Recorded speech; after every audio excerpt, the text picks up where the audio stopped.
What really happened with your host, Mike Rivero, the history the government hopes you never learn.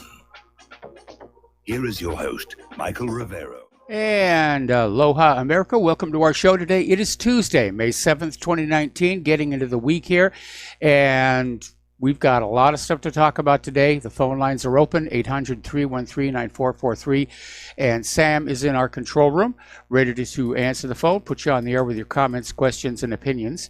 Today, of course, is the anniversary of the sinking of the Lusitania, which was the event that catapulted the United States into the First World War.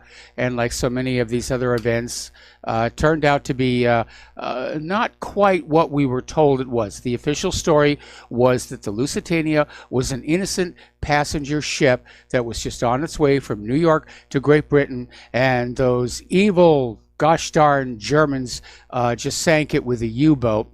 But the history has revealed the Lusitania was actually smuggling weapons from the United States to Great Britain. Even though the United States was officially neutral in the conflict at the time, the U.S. was sending weapons to Great Britain. And as a matter of fact, the German embassy in New York had actually taken out ads in the New York newspapers warning people not to take passage on the Lusitania because since it was known to be carrying weapons, it was a legitimate target of war. So the Lusitania was basically sent off to an area off the coast of Ireland without any escorts, an area known to be swarming with U-boats. And yes, it got sunk, and that was what got us into World War I. So another big lie from history. Okay, let's get into our war zones here because there seem to be enough of them. Turning to Iran, everybody's talking about this announcement by Bolton of the deployment of the USS Abraham Lincoln to the Middle East to send a clear message to Tehran. And apparently, Acting Secretary of Defense Patrick Shanahan has confirmed Bolton's statement that the Abraham Lincoln and a bomber task force of 4 B-52s are being sent to the U.S. Central Command region to send the message to Tehran. Now, Iran is saying this is basically just a gauche psych war attempt. Iran's Supreme National Security Council spokesman Kaivan Khosravi basically said that the Abraham Lincoln had actually entered the Mediterranean 21 days ago. So this is not a new deployment here. And Bolton's statement is a clumsy use of an out-of-date event for psychological warfare. Well, that does put a whole new cast on it if the Abraham Lincoln was already over there. Another story that's coming on out from Sputnik News is the U.S. aircraft carrier strike group deployment near Iran is a bluff. And it's unlikely to result in a direct military confrontation between the two countries. This according to experts quoted by Sputnik. I wouldn't be sure about that. It does feel like they want to get the war with Iran going at this point and may use a false flag to do it. So Bolton said that Washington is not seeking war with Iran, but was fully prepared to respond to any attack, whether by proxy, the Islamic Revolutionary Guard Corps, or regular Iranian forces. Well, see, that proxy group, that's where it gets kind of tricky, because somebody could carry out an attack and say, oh, my goodness, they were working on behalf of Iran. Now, a top Russian member of their parliament is saying that it does appear an escalation in the U.S. conflict with Iran is about to happen. And this is Leonid Slutsky, and he says we can't be idle. We must beat the alarm and take a stand against such behavior from Washington in all international organizations, especially in BRICS. Now, there's a very subtle message there, because Russia understands this is all about economics. It's all about oil and oil currencies. Okay. So apparently, as I mentioned before, 4 B-52s are deploying to the Middle East. 2 of the bombers are expected to leave next Tuesday from Barksdale Air Force Base in Louisiana. arriving at Al Udeid Air Base in Qatar on Wednesday. Okay. Now, here's another story that reinforces something we were told yesterday. This is from Russia Today. The U.S. is acting on a vague, emphasis on vague, Mossad tip-off.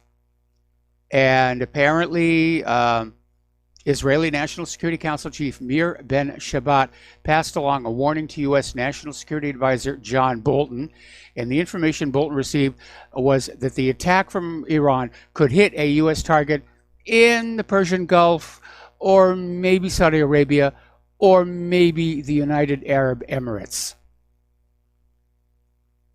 But trust us, we know it's coming. We know it's coming. Iran's going to get you. All right, we're going to do a shout out now to our on-air affiliates who are just now rejoining our network. Another story, this one is out of Mondo Weiss, basically talking about why the new emphasis on Iran. Why is Iran being squeezed? Well, it's because Israel wants it. I mean, if you really look at it right now, I mean, an economic war against Iran could eventually lead to a shooting war and trigger a global recession. Now, Iran is no danger to U.S. interests anywhere. Tehran is not threatening American shipping. They're not threatening the military bases. Its allies, like Hezbollah in Lebanon, have not targeted U.S. civilians or soldiers for years. And of course, Iran itself has not initiated a war of conquest against another nation in over 200 years, and certainly not since the Iranian Revolution of 1979. So the U.S. is basically squeezing Iran. Trump is squeezing Iran because that's what Netanyahu wants. Netanyahu is in a de facto alliance with Saudi Arabia. He's got warm relations with the other Gulf states and with the Abdel Fattah el-Sisi dictatorship in Egypt.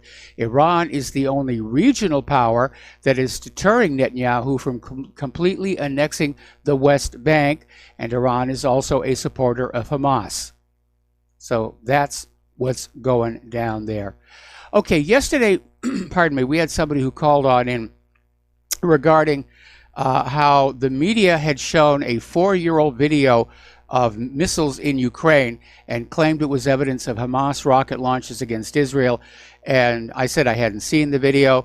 There might be a benign explanation for it. It may have just been nobody got actual video of the missiles and they just went to the stockroom. It turns out that's not where it come from. Apparently the video was tweeted by a Trump aide.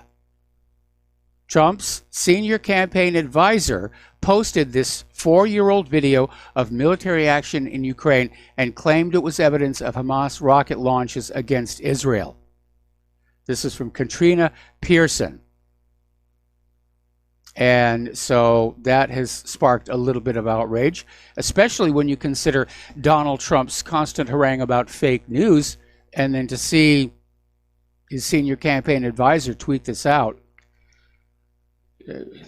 That's pretty bad. Apparently, Pearson's goal was to attack Congresswoman Ilhan Omar, who was defending the Palestinians during this confrontation with Israel, and she was immediately slammed online for spearheading a false narrative, as well she should be. And that's something all of you ought to be doing. When you see a false narrative anywhere, you get out there and you scream about it. We need the corporate media and we need the politicians to know we know they are lying. We need to break their confidence that they can lie to us successfully. Now, Iran is talking about unveiling countermeasures in response to the U.S. withdrawal from the Iran deal. And they're going to announce the plan tomorrow, which marks the first anniversary of the U.S. withdrawal from the nuclear deal. Pardon me. And, of course, Trump withdrew from the deal in May of 2018, reached between Iran and the P5+1 group of countries, the U.S., Britain, France, Russia, and China, plus Germany. and he also decided to reimpose unilateral sanctions against Iran. Now, under the Iran deal, Iran put limits on its nuclear program in exchange for the removal of nuclear-related sanctions. And, of course, the sanctions are back. Now, Iran has been playing by the deal since then, trying to keep to the agreement with the other signatories to it, but there are indications they may be thinking about simply pulling out of the deal themselves. And partly it's because of Washington's increasing pressure on Europe to stop doing business with Iran, to basically get them out of the deal. So the European Union is not capable of facing down U.S. sanctions, and while there have been some meager efforts, EU initiatives to salvage the deal have been really too little too late. And Iran is thinking about simply pulling out of the deal and going back to making their own reactor fuel and going back to doing whatever it was they were doing. And again, even before the deal was made, international inspectors had not found any evidence of weapons development. It was like Saddam's nuclear weapons. They just aren't there. It's just more lies to get you to go along with this belligerence against a foreign country. Now, over in Russia, they're vowing to expand their cooperation with Iran, including in the field of peaceful uses of nuclear energy. Russian Deputy Foreign Minister Sergei Ryabkov basically said no threat of new sanctions will stop our legitimate and mutually beneficial cooperation with Iran. And referring to the U.S. sanctions, Ryabkov said it is clear that over this period there has been a serious adaptation to this illegal trick by the United States. He's certainly right about that one. Now, if memory serves me correct, Russia has already built one nuclear power station in Iran, and they're starting on a second one because Iran understands the oil is not going to last forever, and they make more money selling the oil than burning it in their own power plants. So, and again, under the Nuclear Non-Proliferation Treaty, which both the United States and Iran have signed and ratified, Iran is allowed peaceful nuclear technology, nuclear power plants, nuclear medicine, industrial destaticers, anything that doesn't go bang, Iran is allowed to have. And more importantly, under the terms of the Non-Proliferation Treaty, the United States is obligated to help Iran build peaceful nuclear facilities, which would be a really good way of making sure there isn't a bomb factory hidden underneath them the way Israel has underneath Dimona. All right, shifting on over to Syria. Apparently, we mentioned this yesterday. Russia's Maiman Air Base came under attack. 36 missiles were fired at them, and they were successfully repelled by the air defense system. And apparently the militants had used an unmanned aerial vehicle to direct their fire. The shelling came from the Idlib de-escalation zone, which included the militant-held parts of Latakia, Idlib, Hama, and Aleppo provinces. And the Russian aerospace forces carried out strikes on the militant positions in response to the attack. Pardon me. Okay, so that is still going on. Article out of Zero Hedge. The final showdown is on the horizon in Idlib as Russia ramps up airstrikes following the rocket attacks. And Syria's kind of been fading out of the headlines between Iran and Venezuela. But it looks like there could be a major escalation over Idlib. The last time there was a large Syrian-Russian joint force put together to retake the al-Qaeda-held province in the country's northwest, the United States threatened major military response, also citing that even should so much as an accusation of chemical weapons usage surface, U.S. strikes would ensue. So the United States has not given up in Syria. They don't want to lose any one of these wars. I mean, looking to exit Afghanistan gracefully. But the United States can't be seen to lose any of these wars, or the momentum of the entire war agenda falls apart.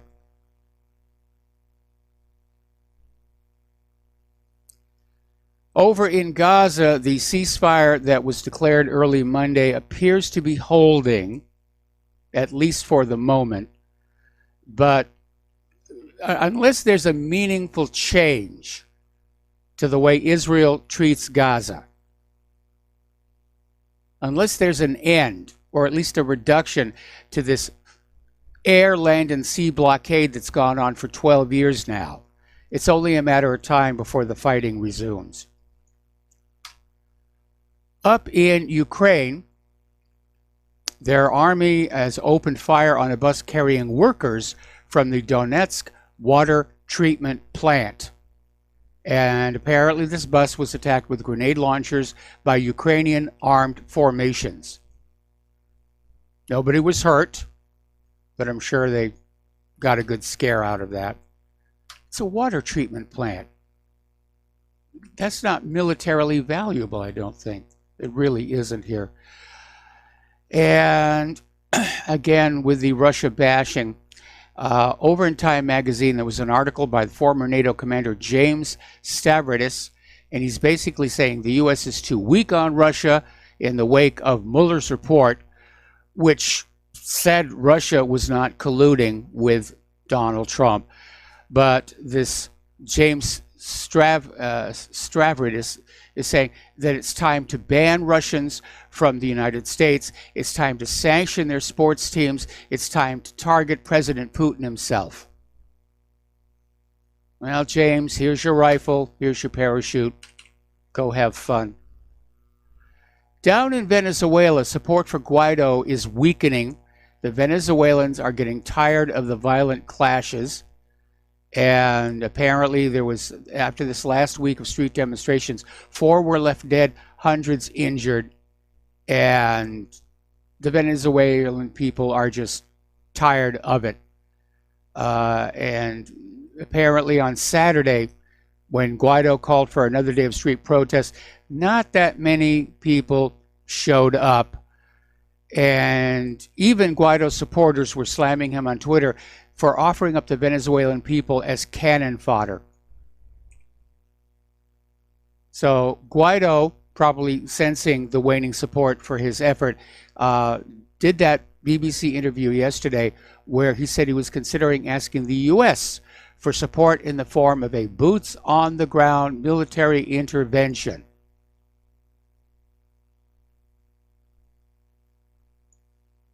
So here we have a guy who didn't even run in last year's presidential election, just gets up in January, declares himself the interim president, and now is demanding that the U.S. military come on in and kick out the existing government. It's pretty obvious and pretty heavy-handed.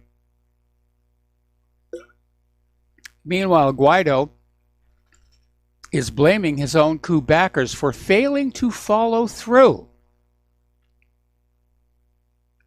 in his latest effort to overthrow Maduro's government. He's out there saying there's still hope. Guaido said there are people who fail to follow through, but it doesn't mean they won't do it soon. So things are happening there. Now, apparently today, Vice President Mike Pence is set to offer new incentives to Venezuela's military to turn on President Maduro. And in this speech to the American Society at the U.S. Department of State, Pence will warn that Washington could soon sanction 25 additional magistrates on the Venezuelan Supreme Court. All right, we're going to take a break for commercials, and we'll be right back. And aloha, America. Welcome back to our show here, and we're getting back to the news here. Apparently, there is a shooting incident at a school in Colorado. No details on that available at this time. Okay, so let's get on back here. Venezuela. Apparently, Lavrov and Mike Pompeo had their little meeting, and Lavrov is saying that A reckless military solution in Venezuela isn't wanted even by Washington. Well, certainly by much of Washington. We know that Trump doesn't think it's a good idea. The Pentagon doesn't think it's a good idea. John Bolton, of course, thinks it's really great, and so does Mike Pompeo. But again, this is another one of these U.S. regime change operations. And if you look at all the regime change operations since the end of World War II, the United States government is only batting 500. They only succeed half the time. And this may be one of those failures. Meanwhile, down in Venezuela, and the reason why they may be sanctioning the Supreme Court, apparently Venezuela Supreme Court has opened a criminal action against 7 opposition politicians for alleged treason and rebellion. The politicians Henry Ramos Alep, Luis Florido, Marianela Magallanes, Jose Simon Calzadilla, Americo de Grazia, and Richard Blanco, as well as Andre Velasquez, were accused by the Attorney General for the crimes of treason, conspiracy, instigation of insurrection, military rebellion, conspiracy to commit a crime, usurpation of functions, and public incitement to disobedience. Now, some of these people stood right beside Juan Guaido during the failed military coup on the 30th of April outside the Generalissimo Francisco de Miranda Air Base. Now, I notice that Maduro is still keeping hands off Guaido himself, but that can't last for very, very long.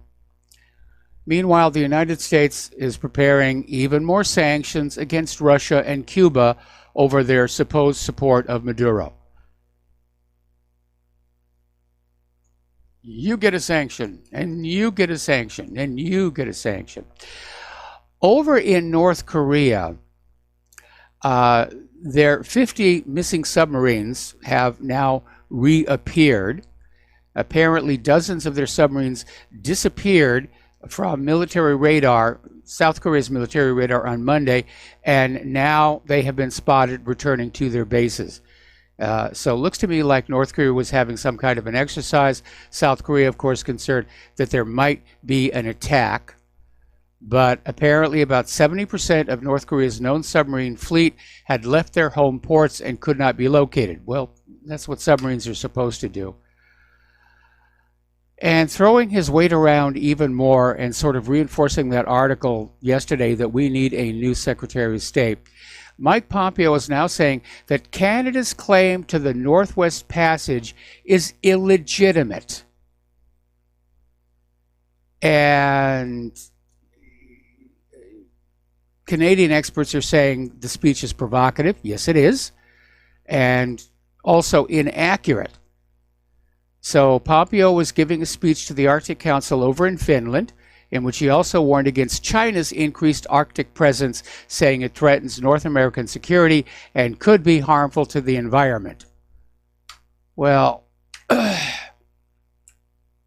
you want to talk about harm to the environment? What about all these bombs that are being dropped all over the place? What about all the depleted uranium? So Pompeo is out there warning not just China, but Russia to, quote, respect our interests, end quote, in the Arctic or face the consequences.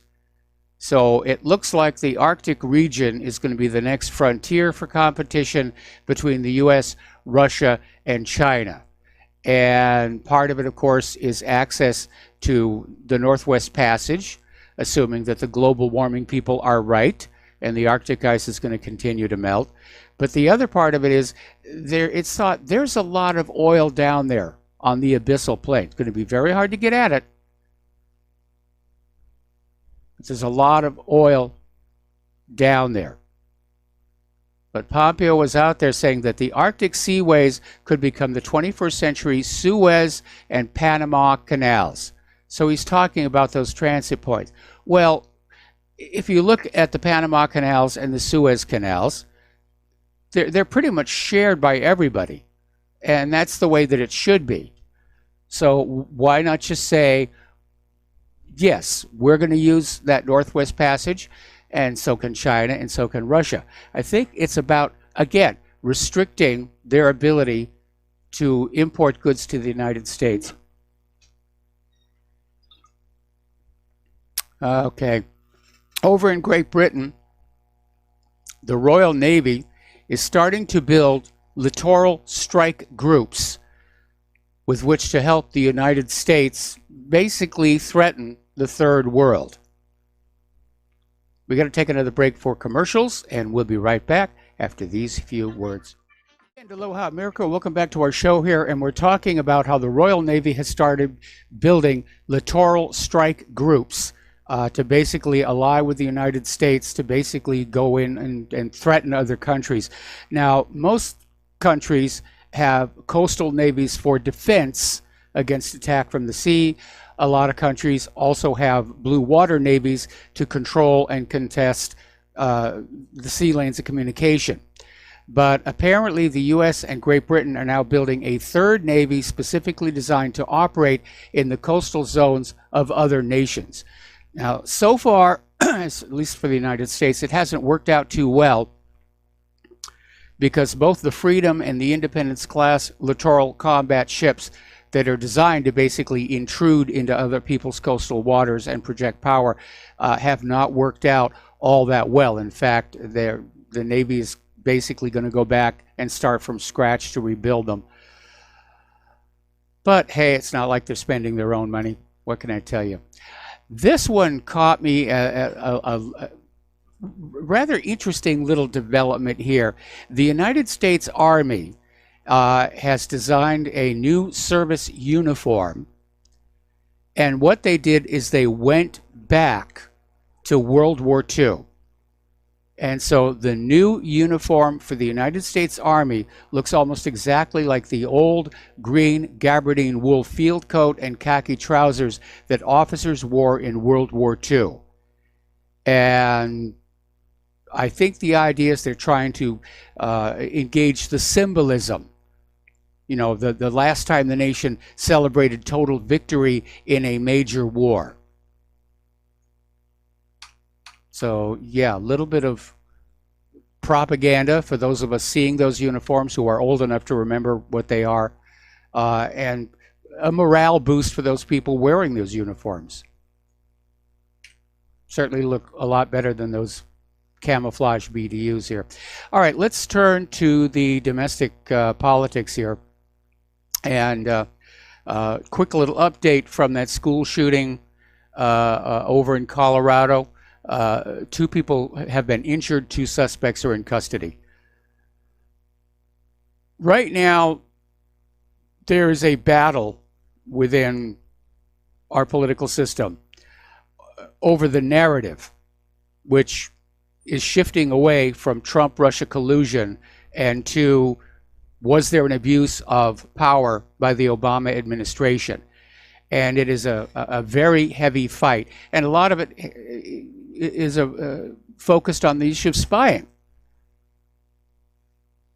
And the CIA's ex-counterintelligence chief is saying, yeah, it was spying. James Olson was a 30-year agency veteran. He served under 6 presidents. And he says the FBI's use of confidential human informants to obtain information from Trump campaign officials under false pretenses is straight up spying. Now, the Democrats and the Hillary supporters and Obama supporters are out there trying to say, no, it wasn't really spying. You know, it was just opposition research, except that they were pushing this whole Russia thing. And isn't it interesting how we've gone from the Democrats and the corporate media denying that the Trump campaign was spied on and making fun of everybody who suggested it, to now saying, yeah, the campaign was spied on, but it was a good thing. It was a really good thing. We were preventing Russian interference in the 2016 election. And there is no evidence that Russia had any kind of a significant influence in the 2016 election. The interference, the rigging, was coming from the Hillary Clinton campaign and the Democratic National Committee. Just ask Bernie Sanders about that.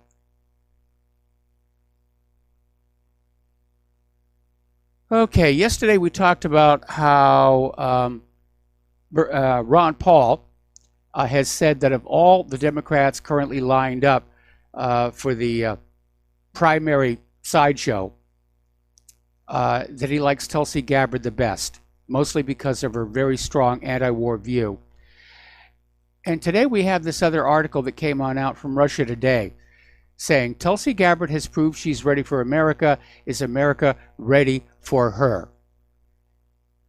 And in this article, they're saying that the most important thing about her campaign is that she's trying to get America to face up to the reality of what's going on.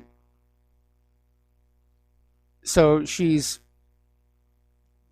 come out with this constant indictment of U.S. militarism, and she's making a valid point that Washington's obscenely inflated defense budget and its addiction to regime change wars, military interventions, and the subversion of sovereign governments in pursuit of the full spectrum dominance that lies at the heart of the malignant creeds of neoconservatism and liberal interventionism is harming rather than protecting the interests of the American people, and she is absolutely right about that. Going all the way back to Operation Desert Storm, we have seen the quality of life in this country deteriorate. We've seen our economy descend into a wartime economy. The infrastructure is being neglected.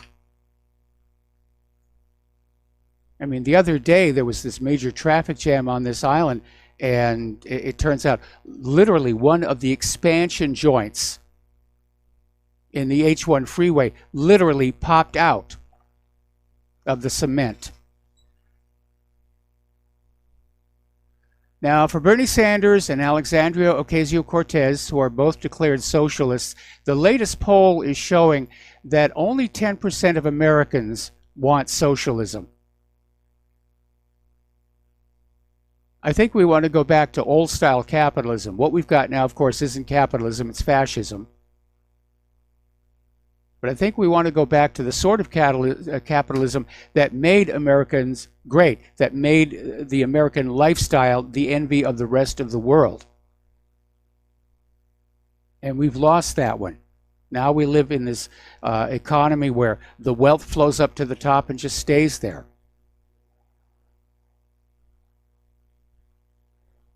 Okay.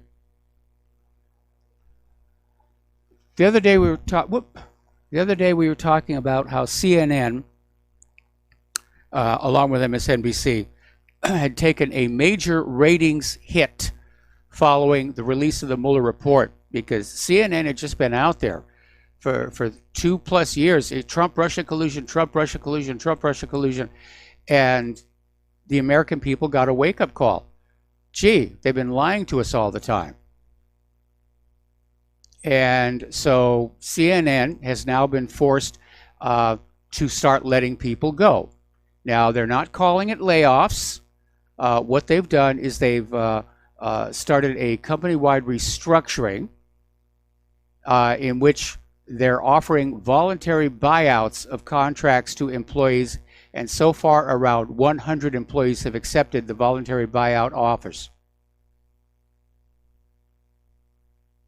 So they're out there trying to put a positive face on it, but the reality is they've lost their audience.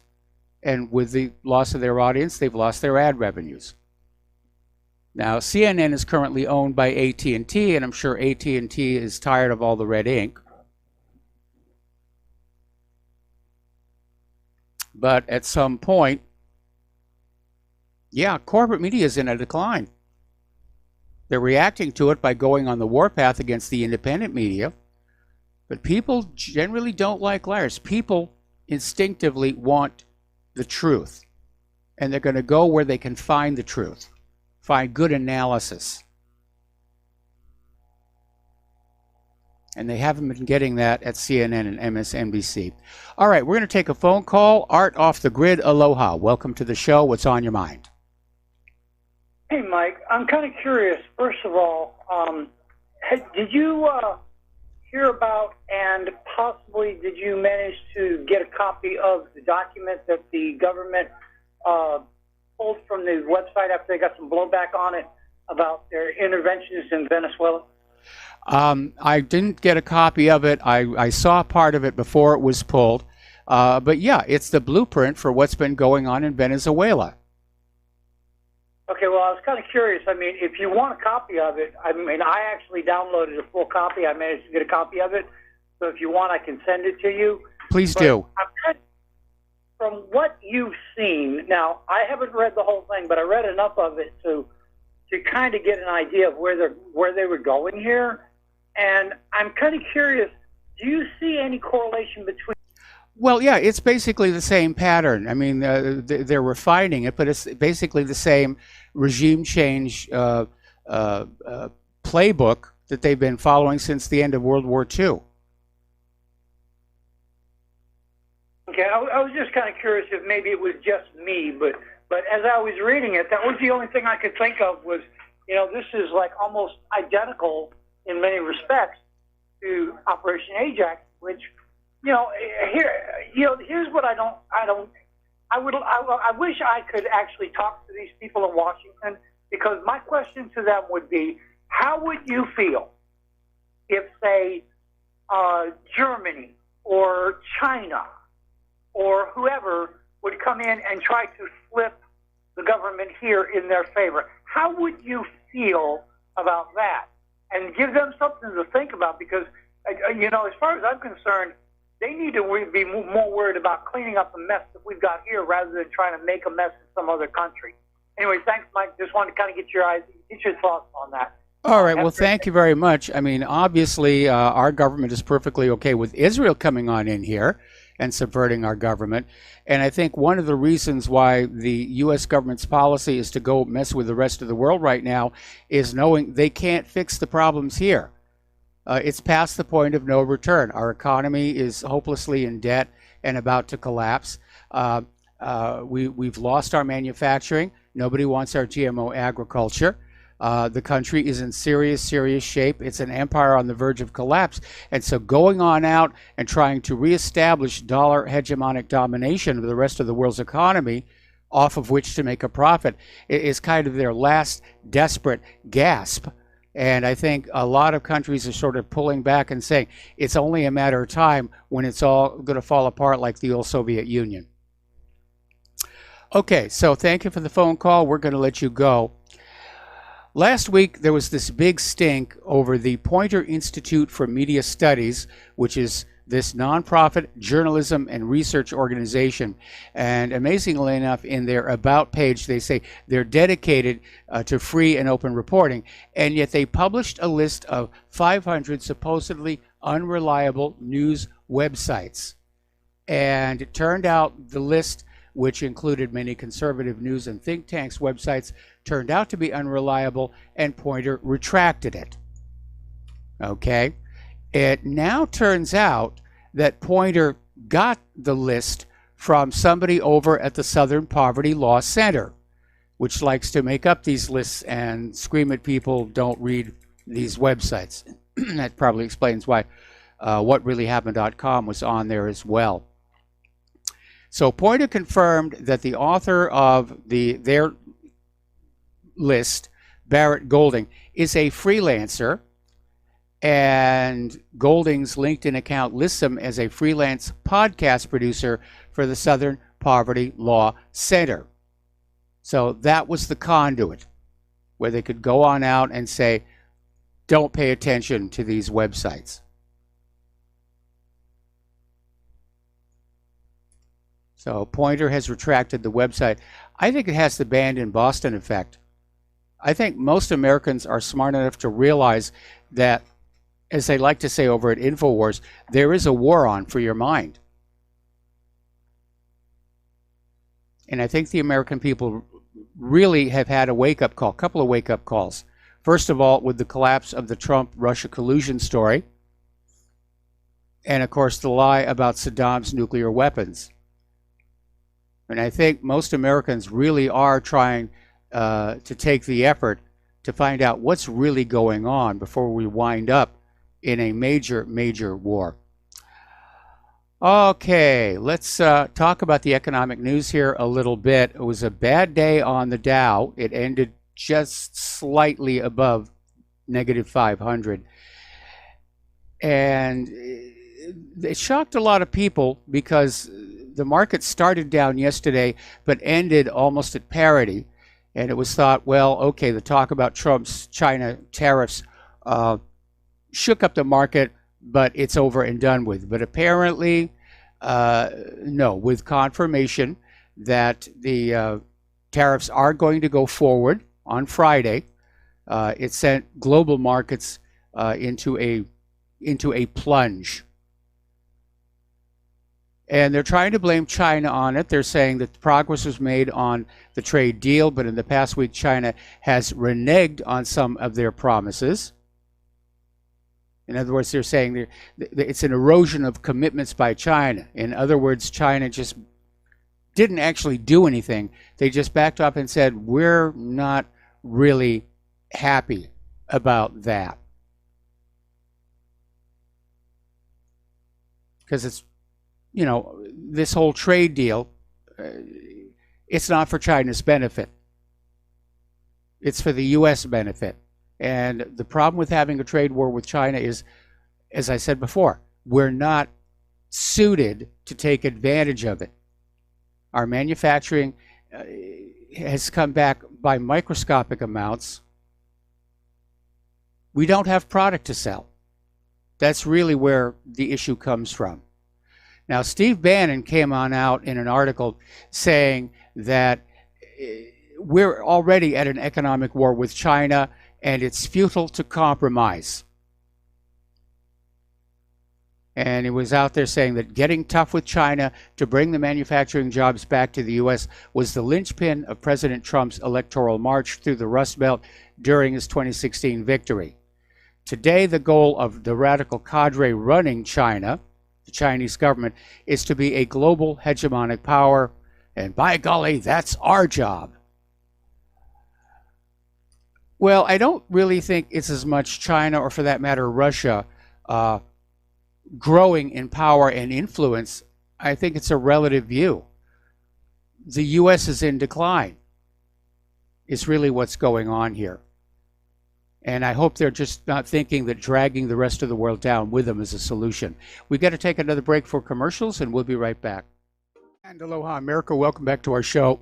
We're talking about the trade war with China and Steve Bannon's article saying that what's really going on is China wants to be a dominant global player.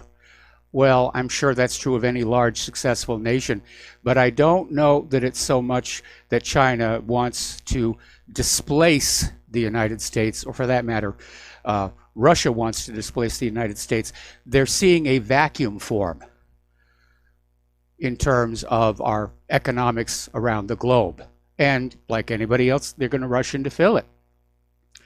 Now, China's One Belt, One Road project was brilliant. And it is going to dramatically change the way products move across Asia and Europe. And that's why the United States is in a little bit of a tizzy right now. Okay, we're going to go to the phones here to Tony in Puerto Rico. Aloha, Tony. Welcome to the show. What's on your mind? Aloha, Mike. I just want to make a quick comment. Do you think that the Federal Reserve Bank will ever be abolished? And if so, how? Well, no, I don't think it will, because the people behind all of these private central banks have a lock on pretty much every government on the planet. And the private central banks, of course, do not serve the people. They do not serve the nation. They serve themselves. And I mean, they have basically sucked trillions of dollars of wealth out of the pockets of people whose labor created that wealth. And they did it all with ink, paper, and numbers in a computer. And the politicians are perfectly okay with that for two reasons. One, these private central banks are tremendous campaign donors every election cycle. But more importantly, having this bank that can literally create the money out of thin air is what allows the government to spend way beyond its means. And politicians love that. because it means they can spend money into areas of their constituency to literally make themselves look good and win re-election. It's a very corrupted system. The fact of the matter is, Congress has the authority to revoke the charter of the Federal Reserve at any time, but I don't see them doing it. The days when we had courageous leaders like Andrew Jackson seem to be gone. And if you read my article, All Wars Are Bankers' Wars, you'll see that we have had leaders who tried to stand up to the fraud of the Federal Reserve System, and they paid a heavy price for it. Okay, Mike, thank you. All right, thanks an awful lot. We're going to let you go. The phone lines are open again.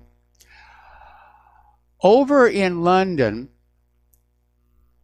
the gold fix, if you will, is being shaken. Apparently, the French bank Société Générale, SocGen, has resigned as a market maker for gold and silver, and this is continuing an exodus from the London bullion markets that included such former heavyweight bullion banks as Barclays, Deutsche Bank, Mitsui, and Credit Suisse. Now, oh, there's the music. We've got to take a break for station identification, and we will be right back. Aloha, America. Welcome back to our show here, and we're talking about the economic news now. We're talking about the London gold fix. It's come under a lot of criticism, and because of that, basically 60% of the former participants in that London gold fix have now stepped back because of all the scandals that is coming out of the gold fix, mostly about the manipulation of gold prices with the paper gold and paper silver markets. So if that really is in decline, we might see the metals prices break free and start to float up to where they should be, because pretty much everybody who knows the metals markets is saying the metals should be a lot higher than they are right now. Okay. Another little article, this one over from Fort Worth. BRICS challenges dollar, and Russia is defying the U.S. sanctions. They certainly are with Iran. And it's increasing the export of rubles to the BRICS countries. So they're de-emphasizing dollar payments and they're going with ruble payments, and the other countries are going along with it. And that, of course, is one of the reasons the United States government is in such a panic. See, at the end of World War II, the U.S. set up this imperial system where all the world's economies went through the U.S. dollar. And that gave the U.S. government control over those economies. It made them a lot of money. It was quite advantageous for a lot of reasons. In fact, that whole Bretton Woods agreement was half the reason for the boom times of the 1950s. The other half, of course, being that the United States was the only country to come out of World War II with its industrial base still pretty much intact. And so for a long while, everybody had to come to the United States to buy what they needed. As they rebuilt their economies, if they built their infrastructure, they had to get machine tools, they'd go to the United States. They had to get ball bearings, they'd go to the United States. And it was a very, very good time. And unfortunately, as these other countries rebuilt their economies, they stopped being as dependent on the U.S. manufacturers. And for a while, the U.S. manufacturers were able to compete by building the best quality products. And so people around the world would look at, well, here's this thing built in the United States and it's really good, a little more expensive. And then there's this that's built over here that's not as nice. And they would buy American.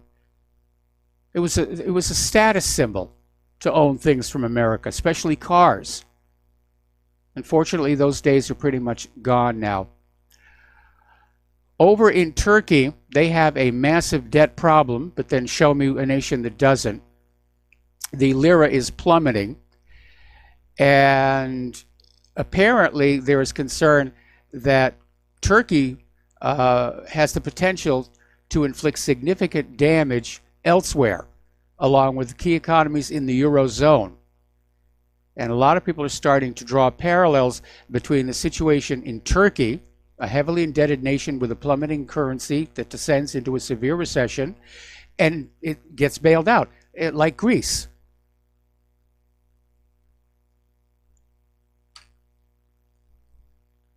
The National Association of Realtors is reporting, along with the Census Bureau, that on a seasonally adjusted annualized rate basis, which means they're tinkering with the numbers, actual home sales are down. And that's not good. We were talking yesterday about reasons to believe the economy is not doing all that well. And one of them is mortgage applications are down. People are just staying in their homes. They're not moving to newer homes. Everyone's just kind of hunkering down. But the reality here right now is Trump is out there saying it's a surging economy, it's a booming economy, and there's been a tiny uptick in wages, but it's completely overshadowed by the fact that Americans are squeezed by debt. They're facing rising prices for medical care, child care, housing, food, utilities. The net result is that Americans are still sinking deeper and deeper into this economy. Okay, we're going to go back to the phones here. Peter in California. Aloha, Peter. Welcome to the show. What's on your mind? Hey, Mike, I've called in before and talked about something called the Mackinder theory, and I know that you have seen it and understand what it's called, the Mackinder heartland geostrategic theory. Yes. That whoever controls basically the heartland of the Eurasian landmass will control the world. And there's a couple of the points that I see that I'd like people to at least start thinking about, or tell me that I'm full of crap if they don't. But I see this as the fall. Your supposition that this is China and Russia filling a vacuum. I believe that's more correct than incorrect.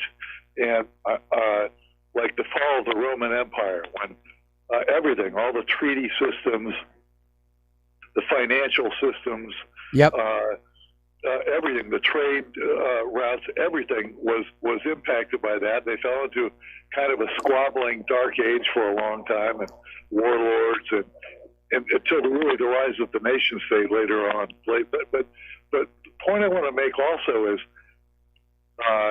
one of the reasons that Britain and the West and the United States even went to war, but mostly Britain with Germany in World War I, is that Germany started to actually build battleships and build a fleet to rival Britain's preeminence on the sea. And Britain had a far-flung empire that had to be connected by maritime routes and so on, and that posed a real threat to Britain. I would tell you that another part of this destabilization is the Silk Road thing, which goes along with the Mackinder theory, that it actually starts to devalue the utility of naval and maritime force. That what they call the world, the island, which is North to South America, which cannot be connected by land, but Africa, Asia, and Europe can by railroads, and it makes it more important, land power more important, treaties more important, and instead of challenging us for naval superiority, although in reality we're being challenged there as well. Yes. But it's that they're doing it slowly, because if you've got the Silk Road going, there's an implicit diplomacy and acquiescence to trade and rule and so on and so forth that comes with that circumvents the whole maritime thing. That you build it slowly and at any rate, our complete security system, financial system, trade system, even our system of political orthodoxy is being challenged by Yes. all this, and it's really, really fundamental. And you've heard and you've talked about how managing this decline is important, but we're not managing it. We're resisting it foolishly and speeding it up with these sanctions and with these continual wars and all that. But I just, what do you think about that, Mike? No, it makes a great deal of sense. There's no question that when the One Belt, One Road system comes online, it's going to allow China to exert a tremendous amount of influence over all of Asia and into Europe itself. And that, of course, is probably part of what the U.S. is concerned about China's rising dominance in the globe. But China's dominance is not being done militarily, it's being done economically. They invested in this new infrastructure where the U.S. could not. And the reality is that because the United States doesn't physically connect with Asia, unless they build a bridge across the Bering Straits, the U.S. is going to be left out on this. And the U.S. is going to still be dependent on commercial shipping, which is apparently going to be more expensive than using the One Belt, One Road system, even though the One Belt, One Road has maritime components to it, but they're short distance only from the ends, from the railheads.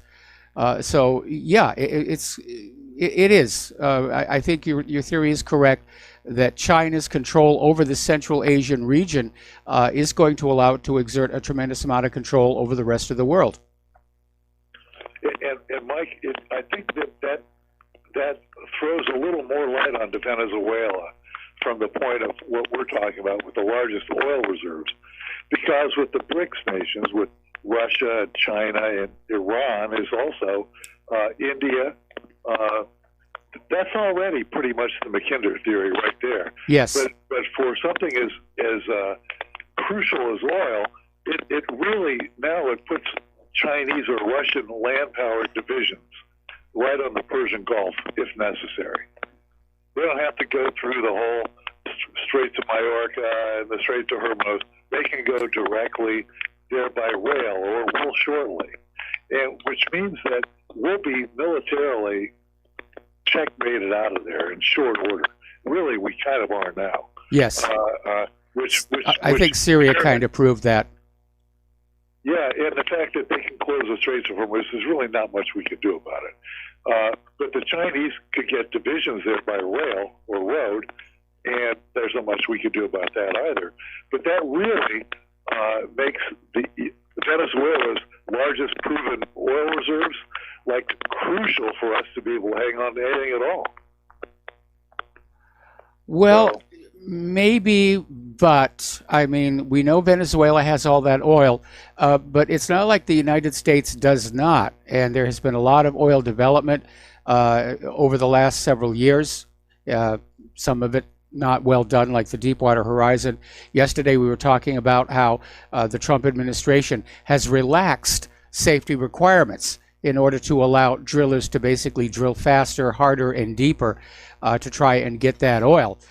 I think the issue of Venezuela, again, is more about regional dominance in this hemisphere and about making sure that Venezuela's oil is sold only for the U.S. dollar, because that has been something that has rankled the U.S. government going all the way back to Hugo Chavez. And I agree with that completely, Mike. But also, I think that this is an added thing. The fact that we see in the very near future where we will be militarily paced out of the Persian Gulf area for oil, or could be. And so, which makes us being able to dominate Venezuela in the eyes of the neocons especially, crucial. Yeah. Like, there's a guy named Greg Palast. Yes. Who did a very good journalist who did one of those Scott Horton interviews over the weekend. It's up on his site right now. where he talks about the Deepwater Horizon and how previous to the Deepwater Horizon, by about a year or two or three, the exact same thing happened to British Petroleum in Azerbaijan that polluted the entire Caspian Sea. And British Petroleum was able, with their buying the media and buying on Google and everything else, to completely keep that from Western eyes and even U.S. congressional eyes about oversight of the safety oversight. Same type of wells. The preventer says the same thing happened, only they succeeded in keeping that from any sort of safety oversight in the United States. Well, I'm not sure that the U.S. would have claimed to have jurisdiction in Azerbaijan anyway, but you're right. There have been a lot of horrendous oil spills, and apparently there was another blown-out well in the Gulf of Mexico that was discovered that it was leaking back during the Deepwater Horizon disaster. It's still leaking today. They haven't been able to do anything about it. It's unbelievable, really, Mike. It really is. And what's really amazing is you see all these people out there screaming about the environment and global warming and plastic bags and everything. But when you look at these oil disasters or these nuclear disasters or the environmental destruction caused by wars, their lips are sealed. Well, like the General Electric, MSNBC, Fukushima. Nobody talks about that, right? Correct.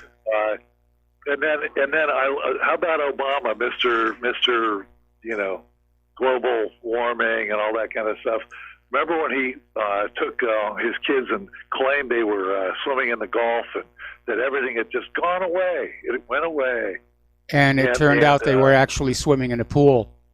They were swimming in a pool, was photoshopped, and it was a lie. And, of course, the whole thing about it disappearing was a lie, too. And we are really in bad shape. Yeah, that oil is still down there at the bottom of the Gulf of Mexico. That corrects it, does not make it go away. It simply changes the molecular structure so it becomes denser than water and sinks out of sight.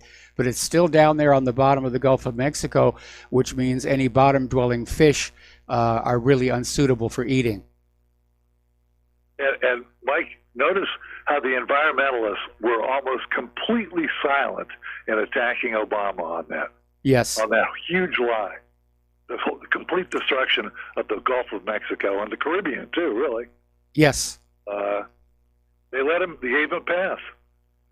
Yep, they did. They absolutely did. All right. Well, listen, Peter, thank you very much for the phone call. We're going to let you go. We're going to do a shout out to our on-air affiliates who are just now rejoining the network. And we're going to take another phone call from Gil in Arizona. Aloha, Gil. Welcome to the show. What's on your mind? Hey, Mike, long-time listener, and hopefully a while old man on Social Security. But anyway, most amazing thing. Before I tuned you in, I don't know if you've got the two pictures I sent you of my Wi-Fi radio. We listen on the Wi-Fi radio. And I got a message when I turned the radio on that I need to update the radio since it's been changed. So, of course, I did update it. And I also, one of my presets is Sputnik radio. There's a little screen on the Wi-Fi radio that shows you the station and the name of the program. And it shows a picture of Putin with a rainbow behind him, the homosexual rainbow, and it shows Putin with lipstick. It looks like he came out of a morgue. This little image is now permanently, when I tune into Sputnik News, on there. Secondly, I had a heck of a time finding you guys because you're no longer listed under talk radio. You're listed under all kinds of things I've got to go through. But I hope you get my link to that screenshot of my radio. You wouldn't believe what they did to Putin. So if you tune in to Sputnik News on the Wi-Fi radio, you'll get a picture of him with a rainbow flag behind him and lipstick, and it's just awful. Okay, so I now, think I've been personally hit. Who made that Wi-Fi radio? It's a Sangean. And I sent you a picture of the whole radio plus the link. And here is the, it's very short. Here is the message that I got when I, turned my radio on. For internet radio service, you will need to save your presets again. Okay, got that. So I had to reset my whole radio, and some of the stations I couldn't find. Can't find InfoWars, Fortunately, I did finally find Republic, but when you tune in Sputnik, that's the funny. Well, it's not even funny. What they did to Putin was just awful. Yeah, well, it's either the radio manufacturer or somebody along the way, who's definitely again messing around with people's right to know information. All right, well, listen, Gil, we got to let you go. I got to take another break for commercials, and we'll be right back. And aloha, America. Welcome back to our show here. And a quick little follow-up on that school shooting out in Colorado. There are 2 suspects in custody. First responders are still searching the school for a 3rd suspect. The students have been sent home, and apparently 2 students were injured. No fatalities at this point. No signs of a motive. Little out of control there. Anyway, we're getting on back to the economic news. As you know, there is a huge, huge problem with the student debt crisis. It's $1.6 trillion. And some of these students are coming out, of college. They owe $80,000 to $150,000. And researchers have found that 1 out of every 9 borrowers who owe that much money have contemplated suicide because they're feeling it's too much debt. They can't find a good paying job, and they're feeling hopeless.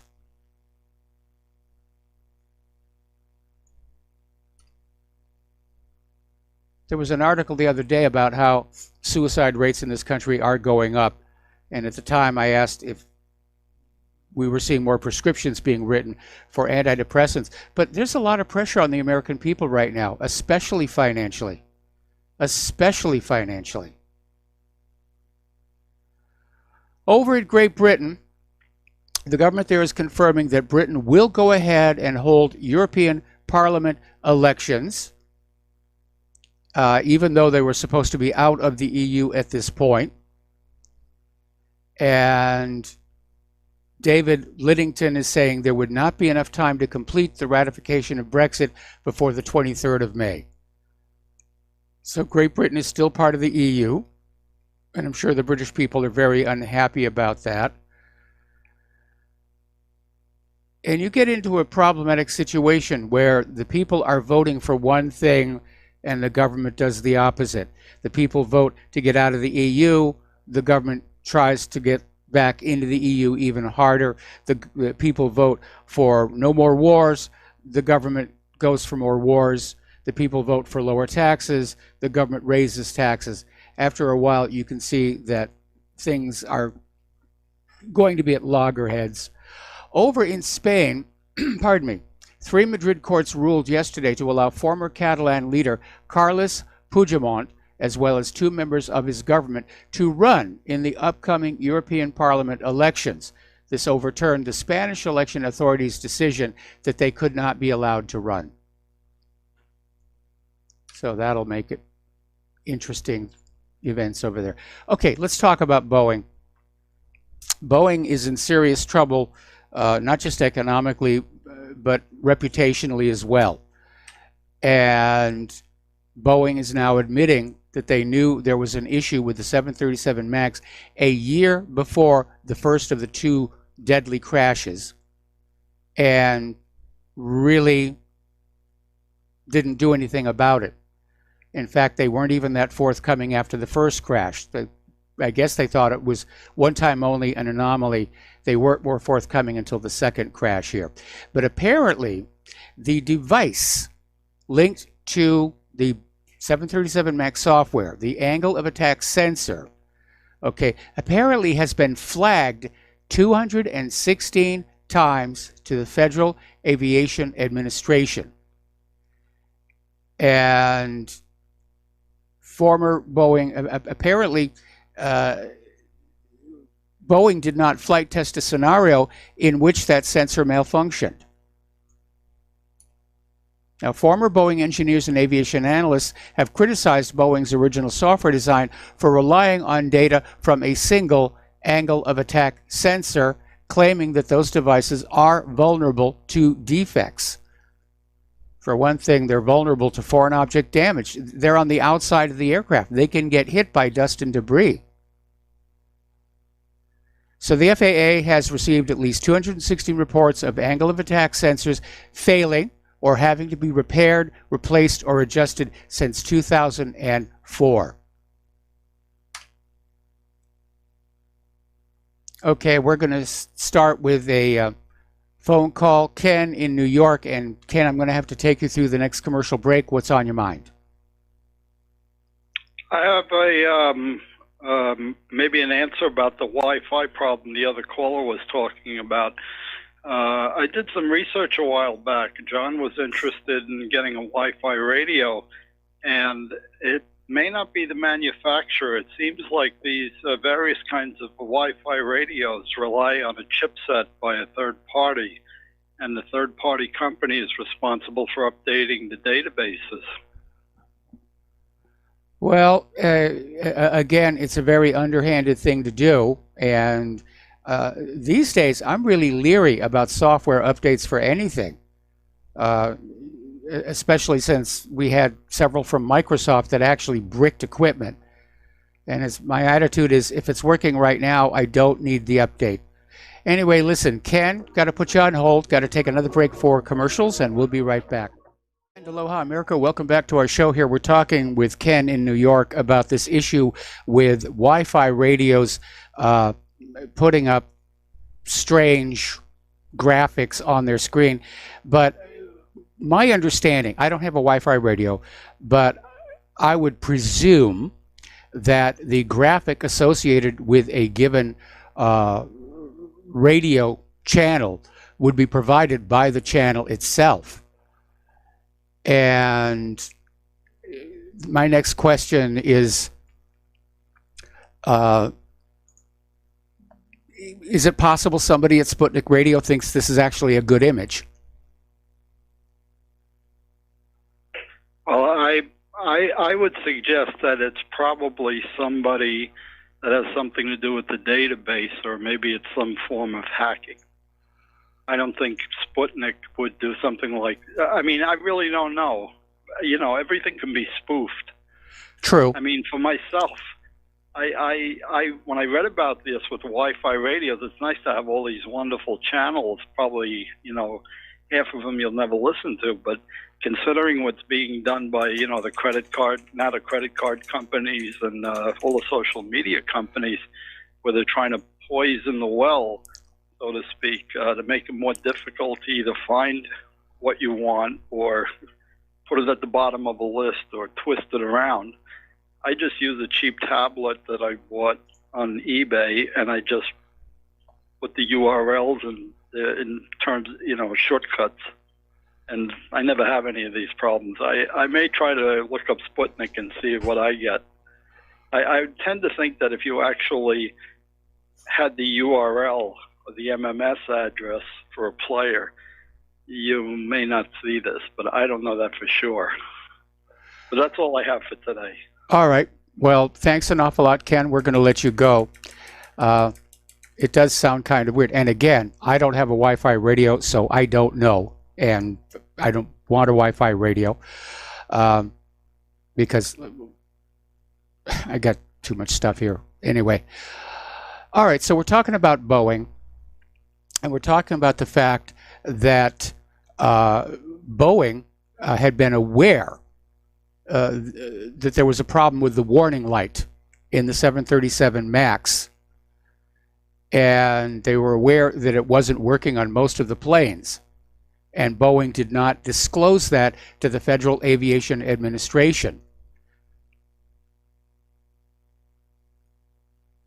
They kept it to themselves. That was a bad call.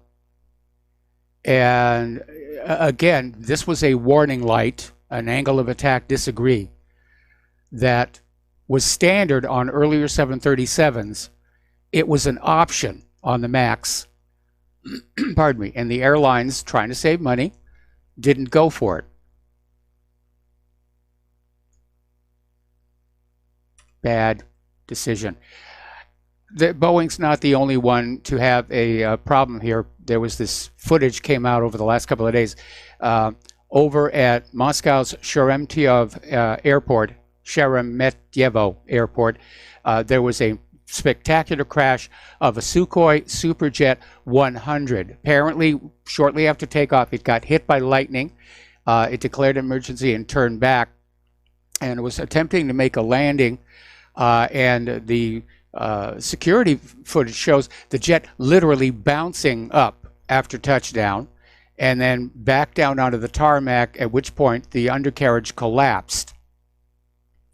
And it slammed onto the runway, exploded the engines, ruptured the fuel tanks, and apparently 10 people died. I'm sorry, 41 people died.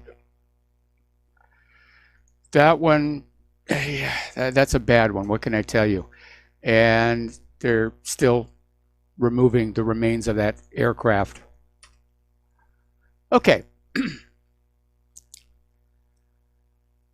This story is very relevant in light of the school shooting that we're hearing in Colorado. And somebody just tweeted me that the number of shooting victims at that school is now up to 7. But as you know, there's all this talk about arming teachers.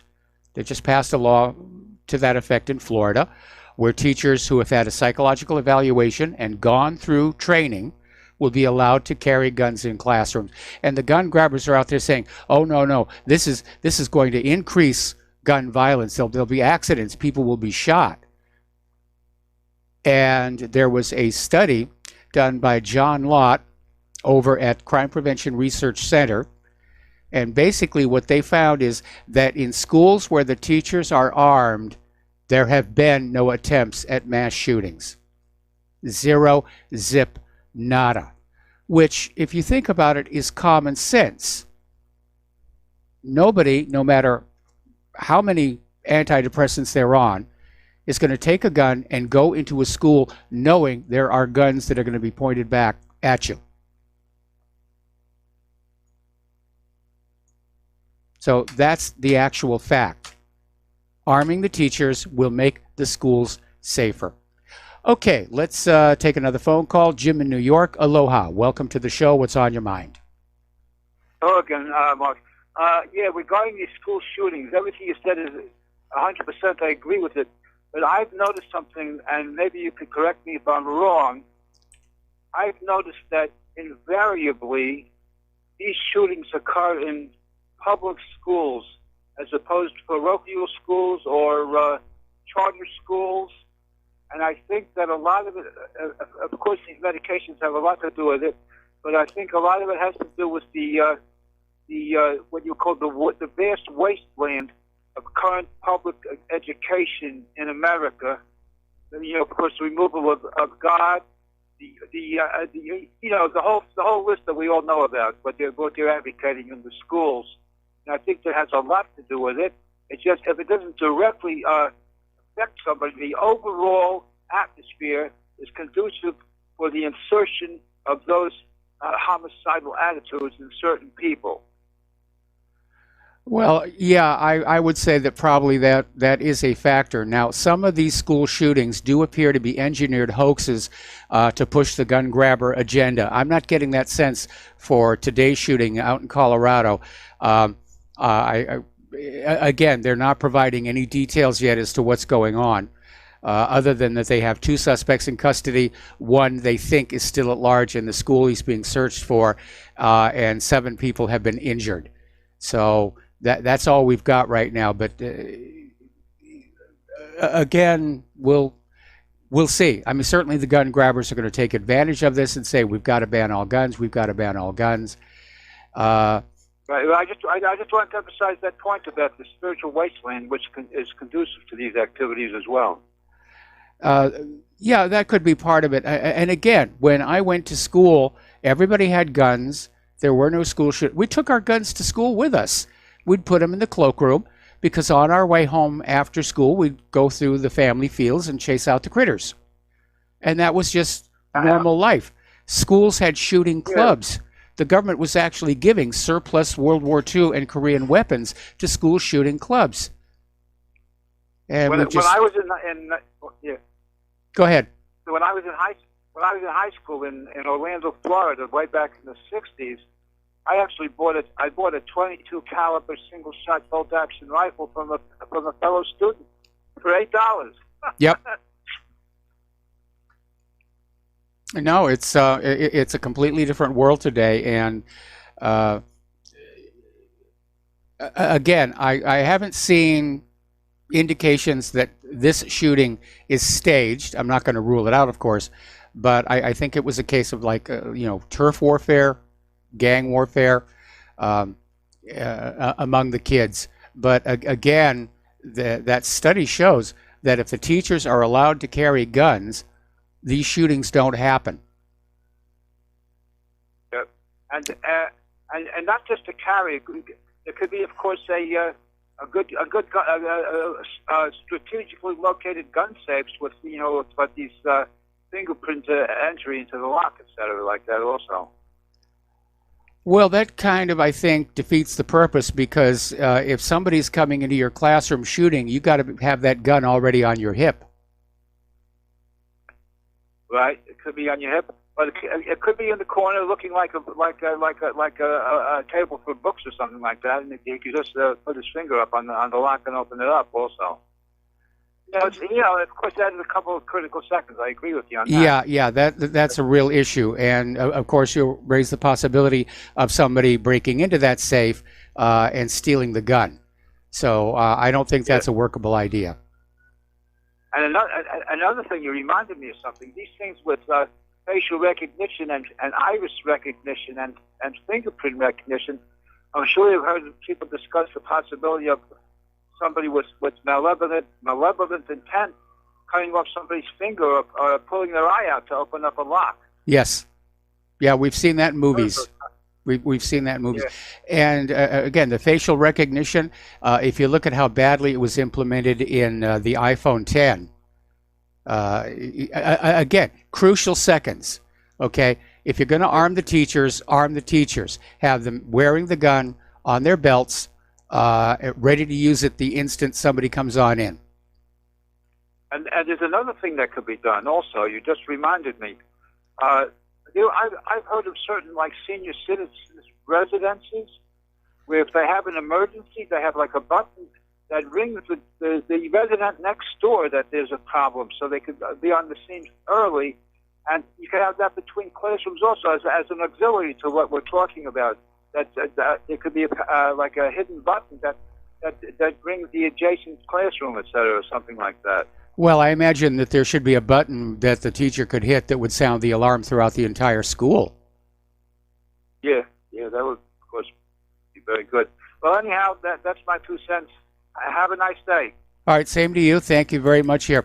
I just got an email from somebody saying that they have Grace Wi-Fi radio. They pulled up Sputnik News, and they don't have the picture of Putin with the rainbow.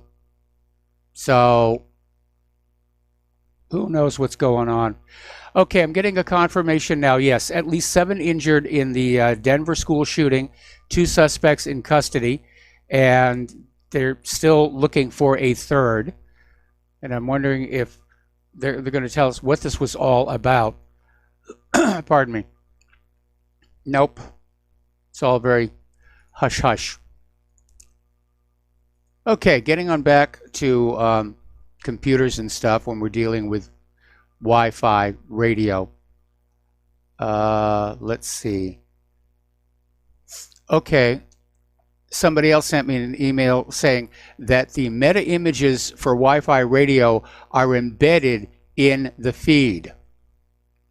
And they're used to distinguish between channels in the player station index and listing. Yeah, that's what would make sense for me, that the meta images are coming in from the radio source, the channel itself. So I don't know how that picture, I've actually seen that picture of Putin. I think I caught it on Twitter the other day. I'm actually starting to use Twitter again. mostly peeking at stuff. All right, over at Facebook, as you know, they have banned, just this last week, Paul Joseph Watson, Laura Loomer, Louis Farrakhan, Milo Yiannopoulos, and others. They're permanently banned.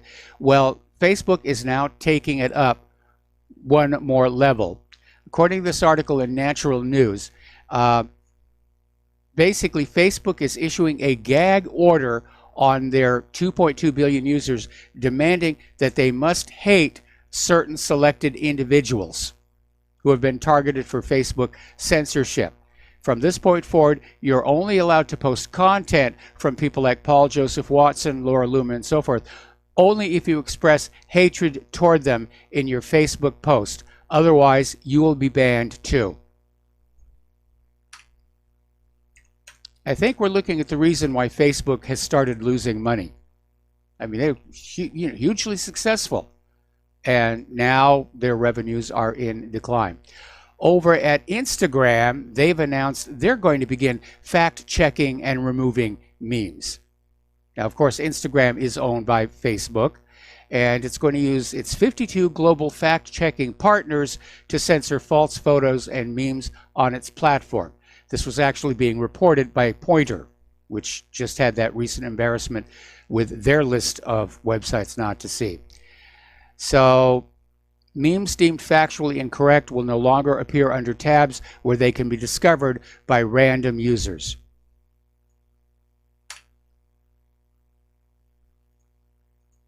You know, I'm seeing all this screaming about we've got to punish purveyors of fake news, and yet not a word about corporate media that pushed the Trump-Russia collusion story for 2 years. They're attacking those of us who said, we don't think there's anything there. We think it's a nothing burger. If they had found something, it would have been out by now. And we got harassed and we got mocked, got made fun of. Anyway, now, down in Texas, little common sense is breaking out there. They're looking at a bill in the Texas Senate that will prevent social media platforms like Facebook and Twitter from censoring users based on their points of view. Supporters are saying it's done to protect the free exchange of ideas. Critics are already out there attacking it, saying it contradicts a federal law that allows social media platforms to regulate their own content. Well, I hope that bill goes through in Texas. It's Senate Bill 2373 by State Senator Brian Hughes, and it would hold social media platforms accountable for restricting user speech based on personal opinions.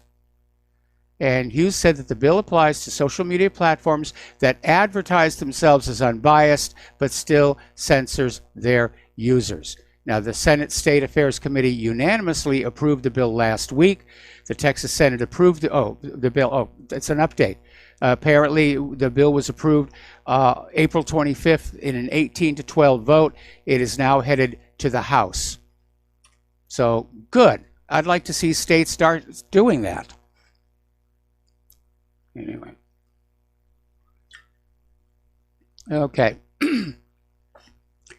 The latest Google Chrome update will protect your privacy.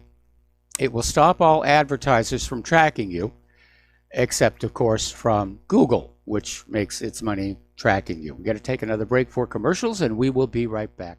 And aloha, America. Welcome back to our show here. And Laura Loomer is now out there saying she's the most banned woman in the world. And it is an issue. And I hope that Texas law passes. And it, of course, probably is going to get challenged because it's going to be technically very, very difficult for Facebook and Google to remove censorship for one state only. Now, as I mentioned before, Google's new Chrome update is going to stop all advertisers from tracking you. And basically, it's got a new tool that gives you more information about the cookies that have been set on your system. And the new tool will also give you the option to block all third-party tracking from marketing companies that use your information to make their money. And apparently Google has been working on this tool off and on for about 6 years, but recent privacy controversies such as Facebook's infamous Cambridge Analytica scandal have accelerated the development. And the new filters will only be targeted at profit-seeking companies. So cookies that store login information so you don't have to keep re-entering it, that will stay intact. Well, that sounds like a really good thing. But again, Google's own tracking will continue because they do make their money off of that, or much of their money off of that. Pardon me. Over at Microsoft, I think they're seeing the writing on the wall, and they're starting to lean the direction that Apple did some years ago. Apparently, Microsoft is going to ship a full Linux kernel in Windows 10. And a lot of Linux developers have been surprised by Microsoft in recent years. And Microsoft has done things like bring the Bash shell to Windows. Now, if you don't know Linux, the little window that looks into the computer is called a shell.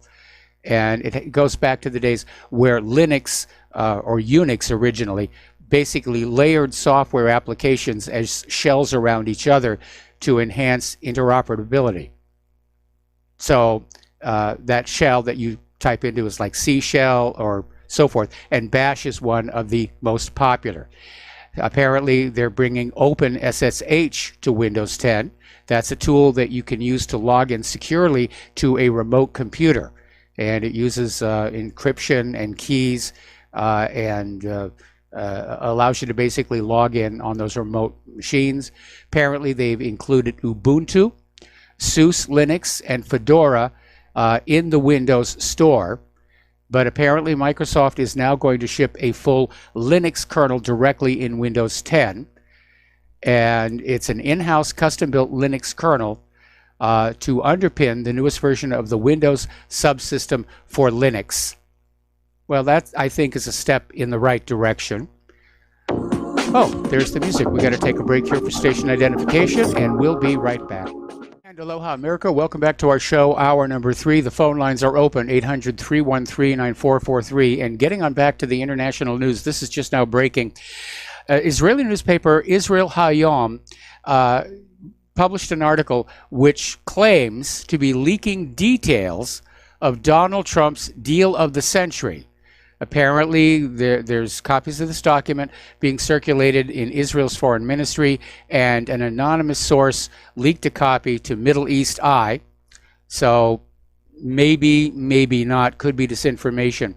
But apparently, according to this document, which will have to be signed by Israel, the Palestinian Liberation Organization, and Hamas, there's going to be a Palestinian state.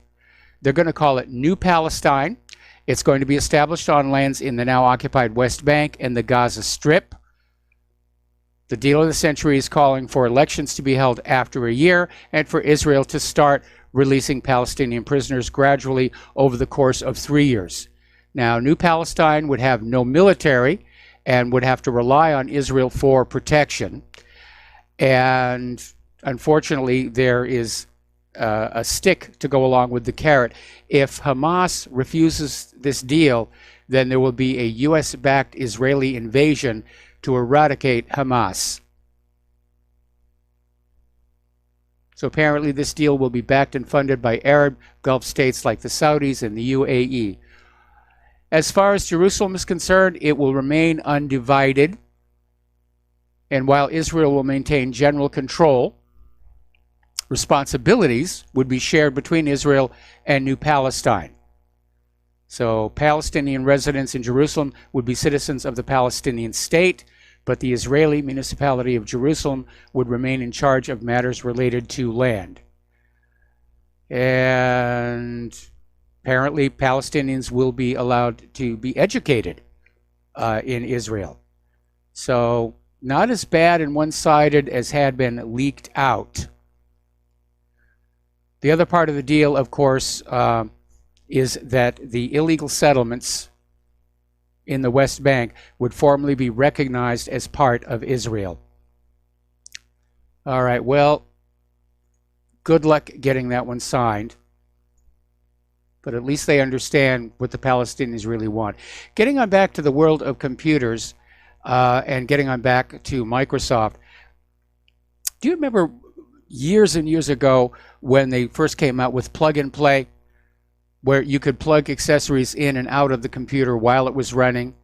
And back then it was a big deal, because if you touched any cable on earlier computers, the computer would crash. And Bill Gates came on out at this big Microsoft launch to demonstrate plug and play, and he plugged something into somewhere and got the blue screen of death. And of course, everybody started laughing at that. Well, they've had kind of another little bit of a whoopsie. And it happened at the annual Build Developers Conference. And Microsoft was out there showing their HoloLens artificial reality demo. And they were going to use a simulation of the Apollo 11 mission. So space historian Andy Scheichen and John Knoll, Chief Creative Officer of Visual Effects from Industrial Light and Magic, stepped on the stage wearing HoloLens headsets. The simulation failed and ultimately left with palpable awkwardness after their demo failed to load. Let's see, what else were they looking at there? Apparently, artificially intelligent equipped Starbucks menus that show you what to order. A new election security software. Now that would be a good thing here. Now this is where computers have gone a little bit too far. Now don't get me wrong, I've spent most of my life with, but I do think the law of the hammer gets used a little too much. You see something, you say, oh, let's computerize it, let's make it smart. And I think that's a bad way to go here. So story coming out of activist posts here. Huggies has now come out with a smart diaper, and they are already selling them in Korea and Japan, and they will soon be introduced here in the United States and in Mexico. And I guess the situation is that when baby goes poo, you'll be notified on your smartphone, ignoring the fact that babies generally will start crying when they go poo, but that's another matter entirely. So apparently there's this new rush for smart personal care products, and of course they're going to be more expensive. And there is the issue of, adding more wireless radiation to the environment. Now, 250 scientists have signed a petition that warns against numerous devices that emit radio frequency radiation, which is used in Wi-Fi and Bluetooth. Okay, we're going to do a shout out now to our on-air affiliates who are just now rejoining our network. Getting on back to Facebook. Facebook troubles continues to grow. The social network is under fire for how it collects user data. And of course goes back to the big one, Cambridge Analytica. And apparently they've had a few of these come on up as well. Let's see. Let me do a click here.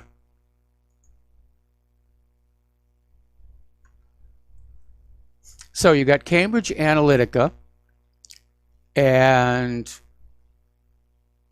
basically Zuckerberg and Facebook COO Sheryl Sandberg remained silent before commenting on the scandal, and then admitting the scope of the problem was larger than it was once thought.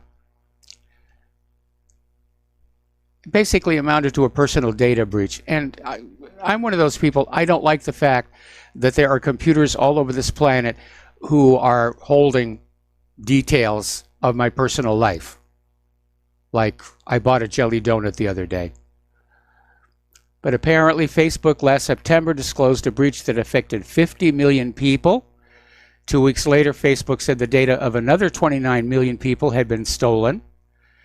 And for 14 million of those, the hackers also nabbed the birth date, hometown, and workplace, along with the most recent searches or places people had checked in to their social network. Now, here is a question. Okay, what do these hackers do with this data? I mean, it's vast, vast amounts of data. And yes, it can be used for marketing, telemarketing. But I'm wondering how much of this is wrapped up with our government's obsession to keep files on all of us. Remember a few years ago, Total Information Awareness, where they came on out and said, absolutely, that, yeah, we're going to maintain computer files on everybody. December 14th, Facebook exposed another, or rather disclosed another data breach. A bug on the social network exposed 6.8 million people's photos to outside developers. And the developers could see the photos if users uploaded them to the social network, even if they didn't actually post them. On December 18th, the Times reported on how much user data Facebook provided to some of its partners. Netflix, Spotify, and the Royal Bank of Canada could read users' private messages. Well, I guess at this point, there's no more privacy over at Facebook. Yahoo could read the real-time feeds of friends' posts. Apple could access the calendar entries, contact numbers of people who disabled all sharing in their accounts. Even the Times had access to a user's friends list as part of an article sharing app it shut down in 2011. Now, Facebook may have violated a 2011 agreement it had with the Federal Trade Commission to protect user data. And it basically amounted to a consent decree which barred Facebook from sharing your personal data with third parties without your explicit permission. Facebook, though, argues its data partnerships are exempt from the consent decree. But former FTC officials said they disagree with that. So, yeah, it's... Sometimes I wonder if maybe computers are less a blessing and more of a curse on our lives. I remember when computers first were coming on out, the electronic brains. I remember when personal computers first came out, oh, it's going to make your life easier. It's going to make your life convenient. You're going to be able to do all of this stuff.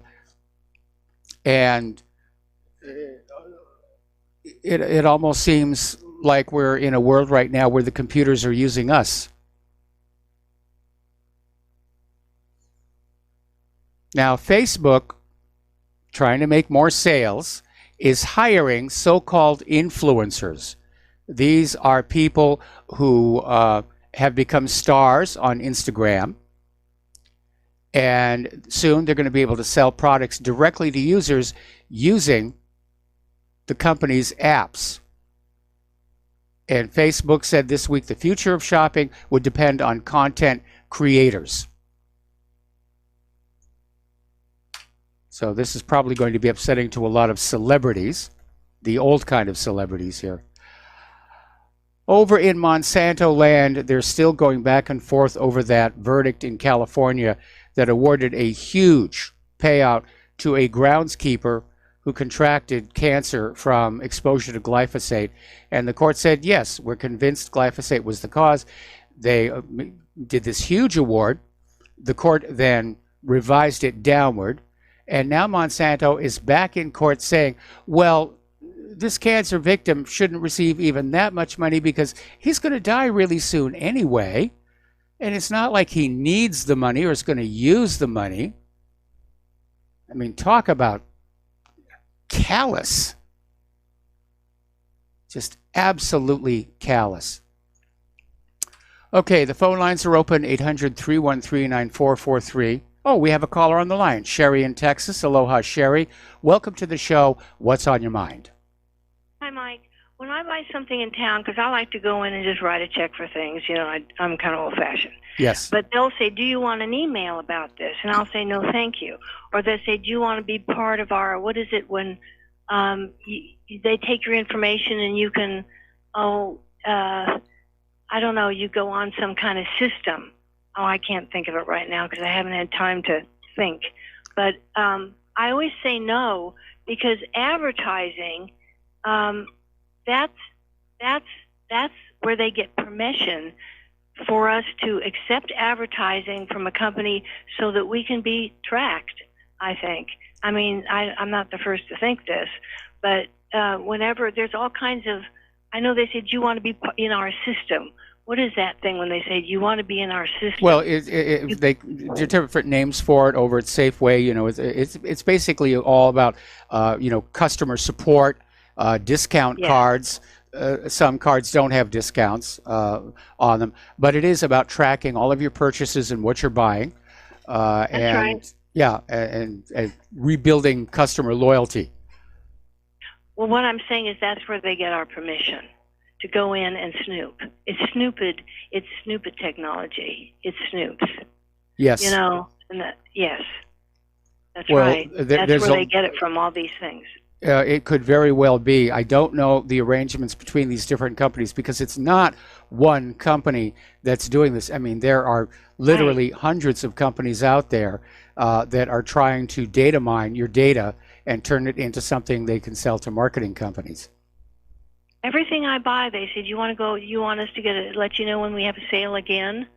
I always say no. Yeah. You know, I wouldn't mind having it, but I don't want them tracking me. I feel like they're just following behind me. You know, well, she's going here today, she's going to be there tomorrow, and we'll pick up on what she buys, and then we'll see.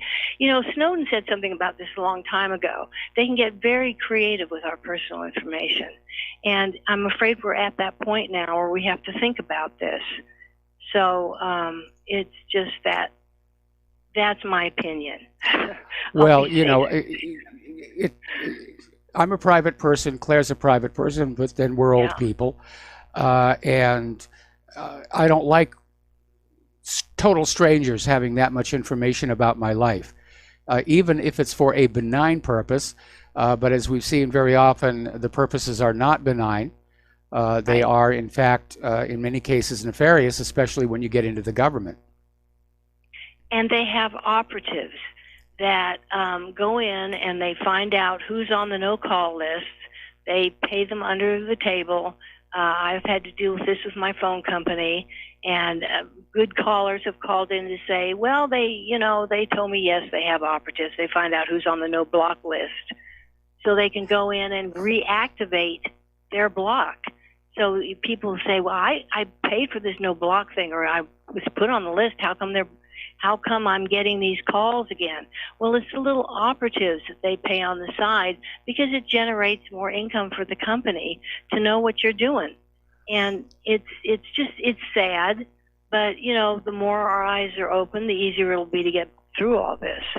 Well, I don't know about operatives doing the unblock. I mean, telemarketers have the block list right there. It's not like they need to get anybody to get the names to know who's on it. But it is being evaded, and one of the ways it's being evaded is for these telemarketers to operate their call centers outside the United States of America, where there's no enforcement. We have a company right here in Honolulu. It's become notorious. They're running a call center out of Guam that calls people in the United States of America with all kinds of stuff. Yeah, well, you know, I'm just happy for all the callers that call in and say, this is what happened to me. We had a lot of that in the show today, and I'm just, you know, riveted. Dinner will be late. I can't miss this. This is great, Mike, and I like your show because it's so based on truth and the best that you know, the best, you're so, I'm going to get all smarmy about it now, but it's a great show. And all right, well, thank you very much. I appreciate your support. Okay, Sherry, we're going to let you go here. We're going to switch over to Joe in Tennessee. Aloha, Joe. Welcome to the show. What's on your mind? Hey, Mike. We were talking yesterday about war, and a caller called in and talked about the draft. I think that this next war we're going to have, I think it's, you know how like there's a big technological changes whenever there's a war? I think this war is going to be the war of the robot drones. They're going to not need people. And I think that's a very disturbing aspect of the technology that we have, the bioweaponry I think it's going to become the opening salvo of the anti-human agenda, which you really find in a lot of the left-wing people now anyway. Yes. And I think when you do have a war, there's scientists that, because of this false religion of global warming, hate humanity. And they're kind of like the Nazis in that they'll gladly develop weapons that are unethical. Well, most weapons are. But I'm talking about maybe bioweapons, race-specific bioweapons. Yes. I think that technologically they have a lot of things up their sleeve that we don't know about. And I've always said, that the weaponry we see is 20, 30 years old. They have stuff that would probably blow our minds, and they only bring it out when there's a big war that they want to, let the other side taste a little bit of what we got. So, when I hear about the draft, I think that this next war is not going to be like normal war. I think humanity is going to, and both sides are not going to be considered, an asset, because the people that really, the establishment hates humanity anyway. They're going to look at a war as an opportunity to lower our population to manageable levels, and I think that that's the scary part of, all wars are scary, but I think we have to take that into consideration, that this is... Yeah, I don't think it's so much about the elites hating humanity. It's about population management. Anyway, listen, Joe, got to take a break for commercials here. Thank you very much for the phone call, and we will be right back. Aloha, America. Welcome back to our show here. And we may not have had a lot of callers today, but we're definitely getting a lot of emails. And I'm looking at one here right now. I've had the same experience as Sherry, and I'm in Quebec, Canada. Often I get the request about my email address even before my purchase is rung up. I'm also private, and for small purchases, I prefer to pay cash. Yeah, definitely. It seems that there's almost a spiteful attitude when I say no to giving up my email address. The cashier holds up the bills I've handed over to the light in a very skeptical manner, and it irritates the heck out of me. For heaven's sake, if I had the ability to counterfeit, would I be shopping at a dollar store? Good point. Another one came on in basically talking about Wi-Fi radio, and this individual apparently went through the same thing as the other caller. When he turned off the radio, came back later, turned it on, need to reset the defaults. So apparently, yeah. Yeah, okay. So we make things too complicated. We really do. And, I'm not a tech dummy, but sometimes it just seems like we're into the gratuitous obfuscation of our products. Okay, somebody's just sent me a photo of the Radio Sputnik feed on the internet radio.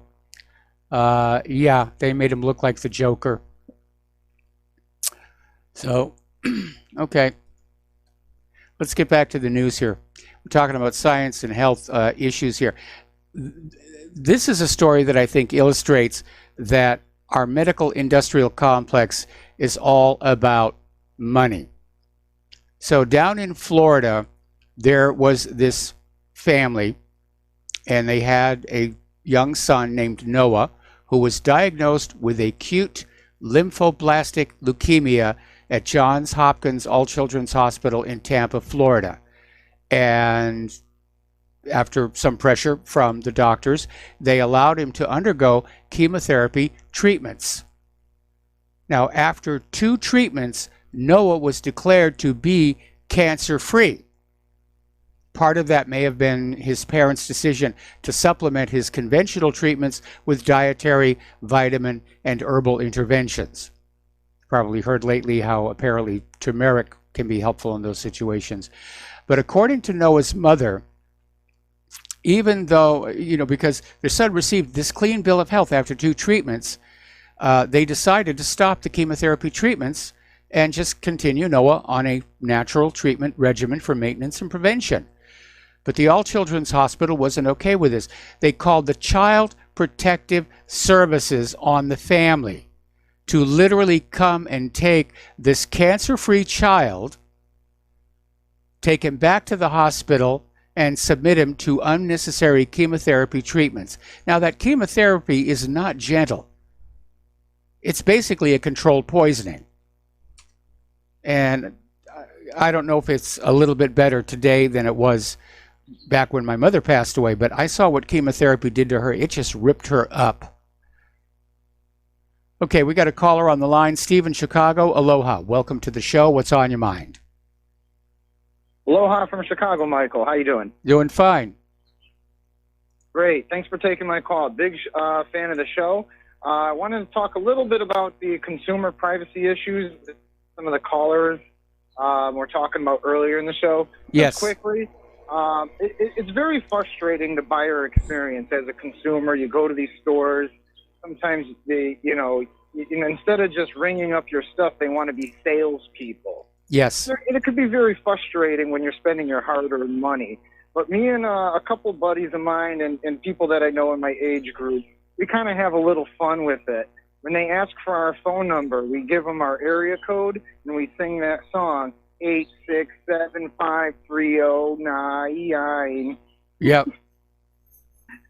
So, yeah, just to kind of enlighten everybody, it is frustrating, but you're trying to put in the keypad, what's your phone number to receive special offers and this. I just say 8675309, man. Yeah.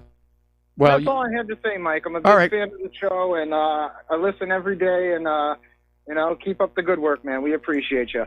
All right. Thanks an awful lot. Appreciate the call. Appreciate the support. Tyson Foods is recalling almost 12 million pounds of frozen chicken strips over concerns that the products may contain pieces of metal. Now, there is an upside to being tracked by a customer card. And we've gone through this with Sam's Club, where there'll be a product recall and we get notified by email because Sam's Club's computers know we bought that particular product. So there's a positive way of looking at all this data collection. All right, we're coming up here on another commercial break, and we'll be right back. Join us on the air. And aloha, America. Welcome back to our show here. Quick little update on that school shooting in Colorado. 7 students were injured. 4 are listed as in fair condition. 1 is in serious condition. So we all hope that they're going to pull through, and that will be the end of the situation. All right, let's take a phone call from Chris in Florida. Aloha, Chris. Welcome to the show. What's on your mind? Well, first, Michael, you mentioned chemotherapy while my call was being screened, and I didn't know what that was in the context of. That's one of the things I wanted to cover.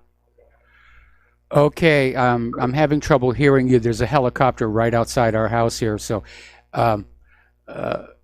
we were talking about chemotherapy. Let me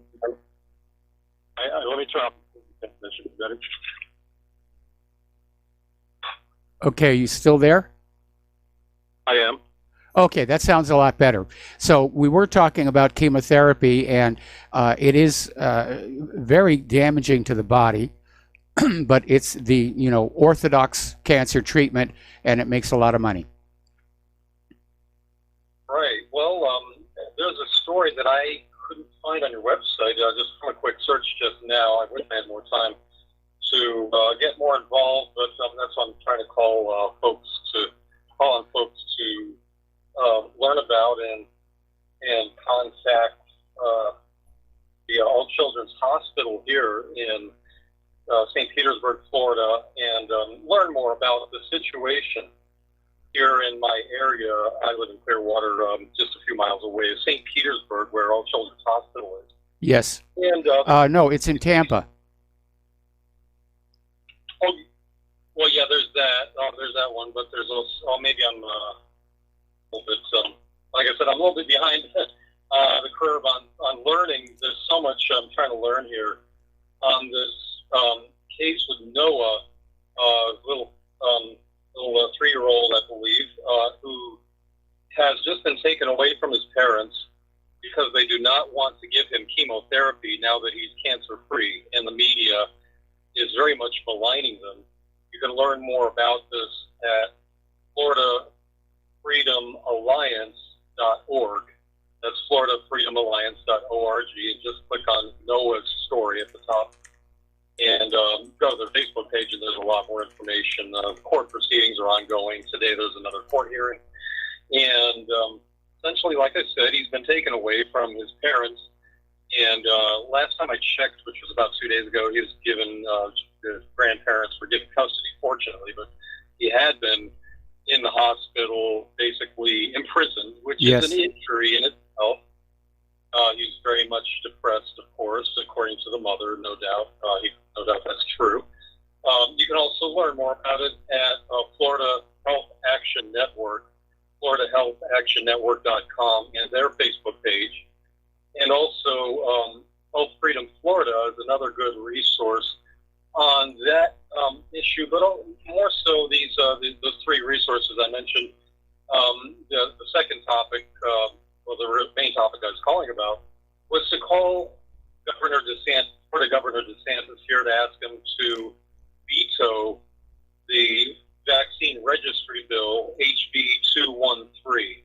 And you can check out the analyses at those websites, FloridaFreedomAlliance.org, FloridaHealthActionNetwork.com, and HealthFreedomFlorida.org. And you can read a lot more about the implications, but essentially it contravenes HIPAA, the privacy, the Health Insurance Portability and Accountability Act of 1996. It contravenes Article 1, Section 23 of the Florida Constitution, having to do with privacy. Basically, you need to opt out of it in order to not be registered.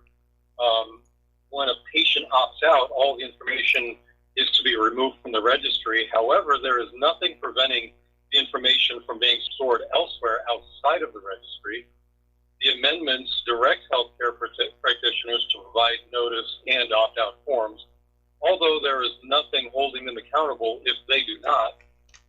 Healthcare practitioners are required to use FL shots, that's the database, FL shots.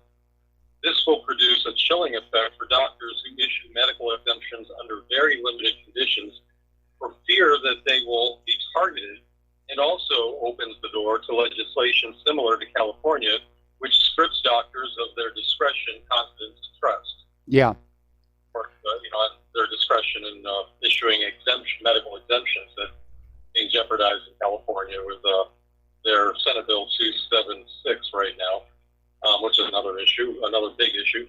The language in this HB 213 that we need to ask, call, contact, email Governor DeSantis to veto pertains to the uploading of information from existing systems needs to be vetted. Does an existing automated system apply potentially to payers, Medicaid, Medicare programs, Yes. insurance companies, and other databases with vaccination information? Would other parts of the patient's medical record be accessible and potentially stored? Will the information be sold? If so, what is being done to prevent this information from being stored by the health department? And of course, there's the issue of hacks and leaks, but those are just some of the main points, although there are many others that you can check out at this website.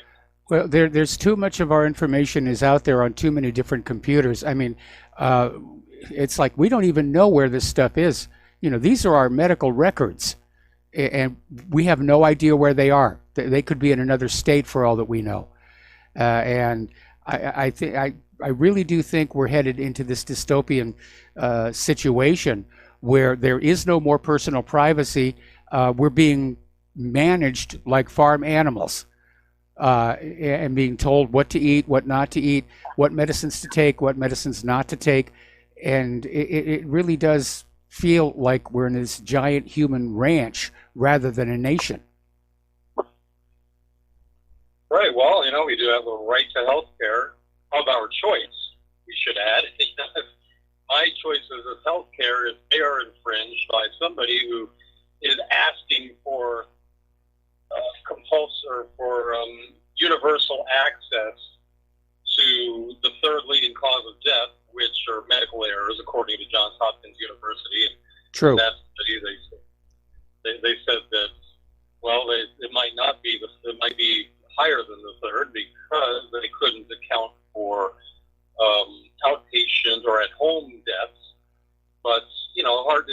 cancer, the first two, and the first two leading causes of death here in this country. And if those were better treated and prevented, well, these medical errors, if we consider the fact that they could have been better prevented and better treated, in most cases that is the case, then we could consider that medical mistakes are the first leading cause of death, possibly. I wouldn't be surprised. But, you know, if somebody wants universal access to the third leading cause of death, they want me to help them to commit suicide. And at the same time, that impinges on my ability to afford even one supplement, one capsule of my supplement, I'm not going to do it. Anyhow, if folks, you want to check out this story. Well, I did post the link to Noah's story just now, and if you could email me those other URLs, I'll take a look at them. But I'm glad to see so many people are starting to push back on this idea that the government gets to decide what medications you're forced to take. And the number of medications, of course, is always growing. The cost is going up. It's just another money-making scam. We don't know that these vaccines work or if they're even safe. In fact, I'm looking at this story right now that was posted by one of our members, where apparently there was this flight attendant, 43-year-old. She's been in a coma for days due to encephalitis, which is a rare complication of both measles and measles, mumps, rubella vaccine. And she'd been vaccinated. Yeah, they're the ones that are studying when it comes down to checking the strain of whenever there's an outbreak, it's always the vaccine strain. And, you know, another interesting thing I'm seeing on the news on different broadcasts is that they're saying vaccines, and especially when they're covering the MMR vaccine being mandated in New York recently, in these emergency declarations to mandate the MMR vaccine, which is overkill when there's just a measles outbreak. The MMR is, of course, measles, mumps, rubella. Well, you know, a common theme I'm seeing is that they're saying it's perfectly safe, quote unquote, perfectly safe. Yes. And saying it's, you know, side effects, adverse reactions are relatively uncommon.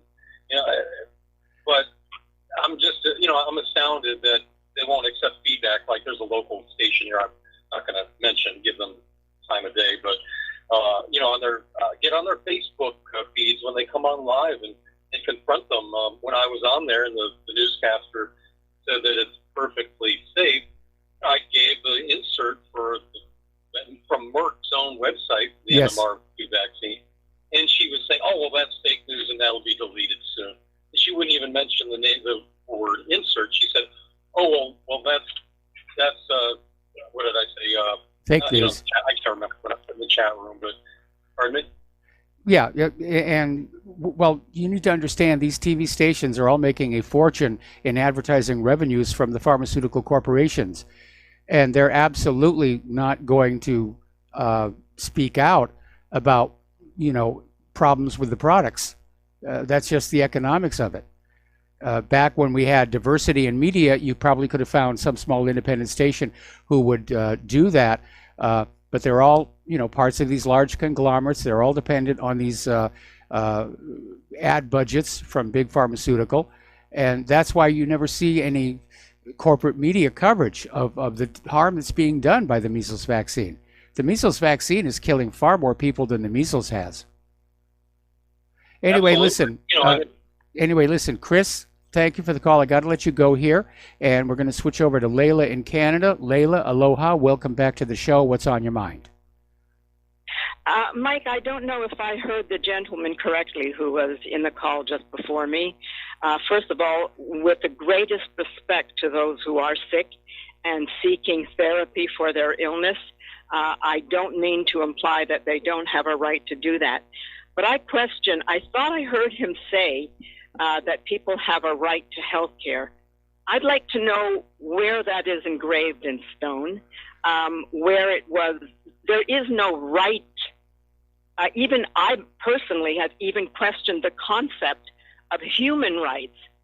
You know, take, for example, the idea that human rights are inalienable. If they were inalienable, then it would be because they were within our DNA and therefore they could not be separated from us. However, since most of the world does not have so-called human rights, clearly they are alienable and they are optional depending upon who controls the levers of power wherever an individual exists. Well, Now, we're certainly back to my seeing that original today here in the United States between the attacks on the Second Amendment and all these social media corporations just taking it on themselves to filter out content that doesn't line up with their personal political viewpoints, which tend to be heavily liberal. And I have to say, I resent that with the deepest disappointment, because so many of the wonderful, informational, credible websites and YouTube videos that used to be online have all been removed. Yes. And those, I mean, there are so many that were produced by credible people who had done some legitimate research and created credible documentaries that I used to enjoy. Now I can't even find them. But back to the concept of rights and power.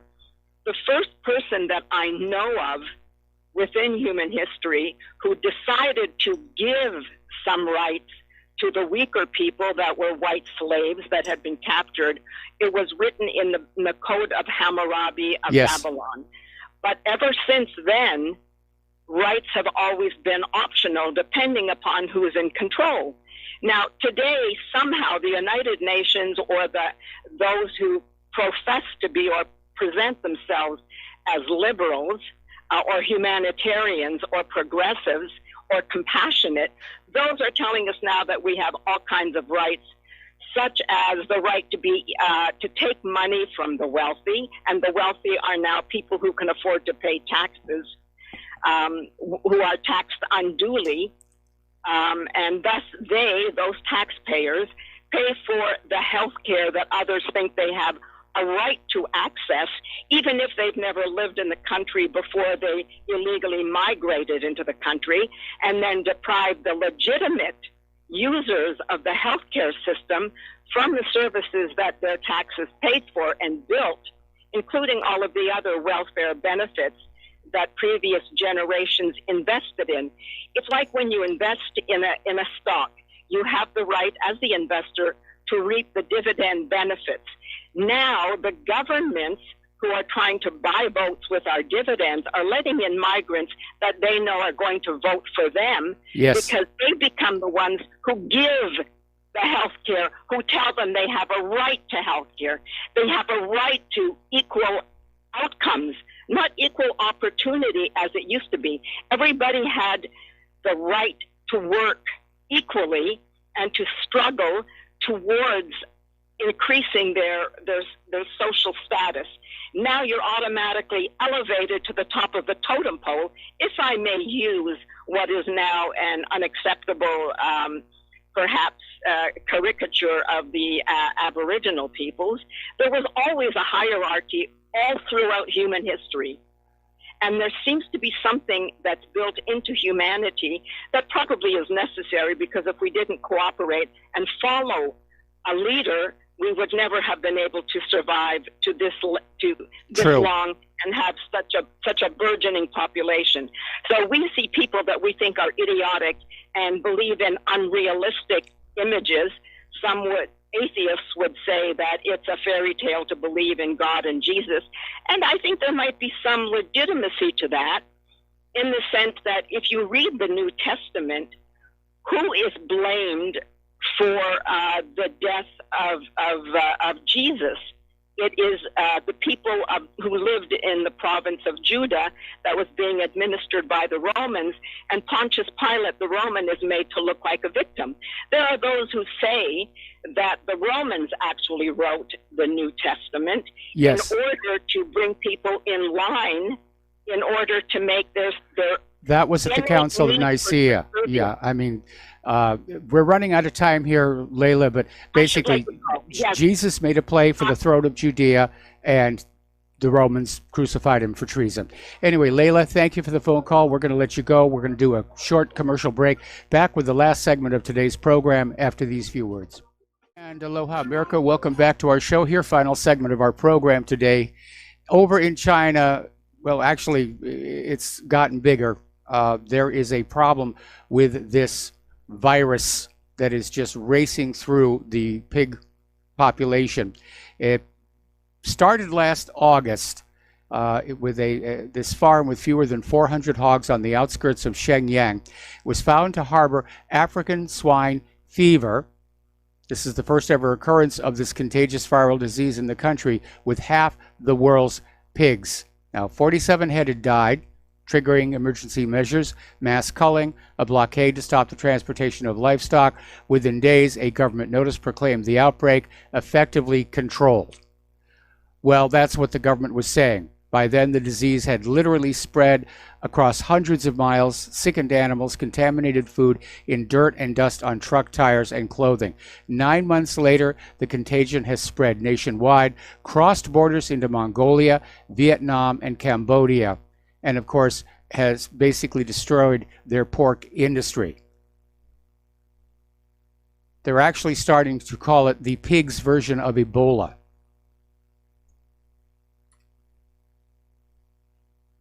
Now, when you go down to the beach, we have a lot of beaches around here.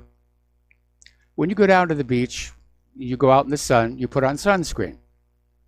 Probably be better to put on some articles of clothing, but sunscreen is what gets pushed. Sunscreen is what gets advertised here. And it turns out, according to this article in Government Slaves, there's a new study that says that sunscreen reaches your bloodstream a day after you use it. It doesn't just stay on the surface of your skin. It actually soaks on in. And you ought to be a little bit concerned about that, because being deemed in the same category as cosmetics, sunscreen isn't subject to the same kind of safety checks. Oh, it's just on the surface, it'll wash right off. That's the reason that the cosmetics industry gets a pass on FDA and USDA checks of the chemicals they use. But yeah, apparently that is a big problem. Over at Yellowstone, there's been an earthquake swarm that hits the caldera. Experts are saying no, there's no big eruption coming, but it's upsetting a few people. And finally, there has been an effort to clean up the top of Mount Everest. And so far, the volunteers have brought down 3 tons of rubbish from Mount Everest. And it's climbing gear, abandoned oxygen tanks, and even corpses. And I kind of hope that one of those corpses is going to be Andrew Sandy Irvine, who was the guy with Robert Mallory that may have actually reached the top of Everest first and then died on the way back down. And by the way, that is an aspect of mountain climbing. When you're on your way back down, gravity is dragging you along and you're tired from the trip up. That's actually when most mountain climbing accidents happen. So there's the music. Time for me to get on out of here and get something useful done with the rest of the day. Please stay tuned for John Stadmiller. I'm sure he's got lots of interesting things to share with you. Take what you learn here, share it with everybody that you know. When you see something in the media that's blatantly false, make a noise about it. Make a stink. Please donate to Republic Broadcasting. Please donate to whatreallyhappened.com. And we'll be back tomorrow. Aloha, America.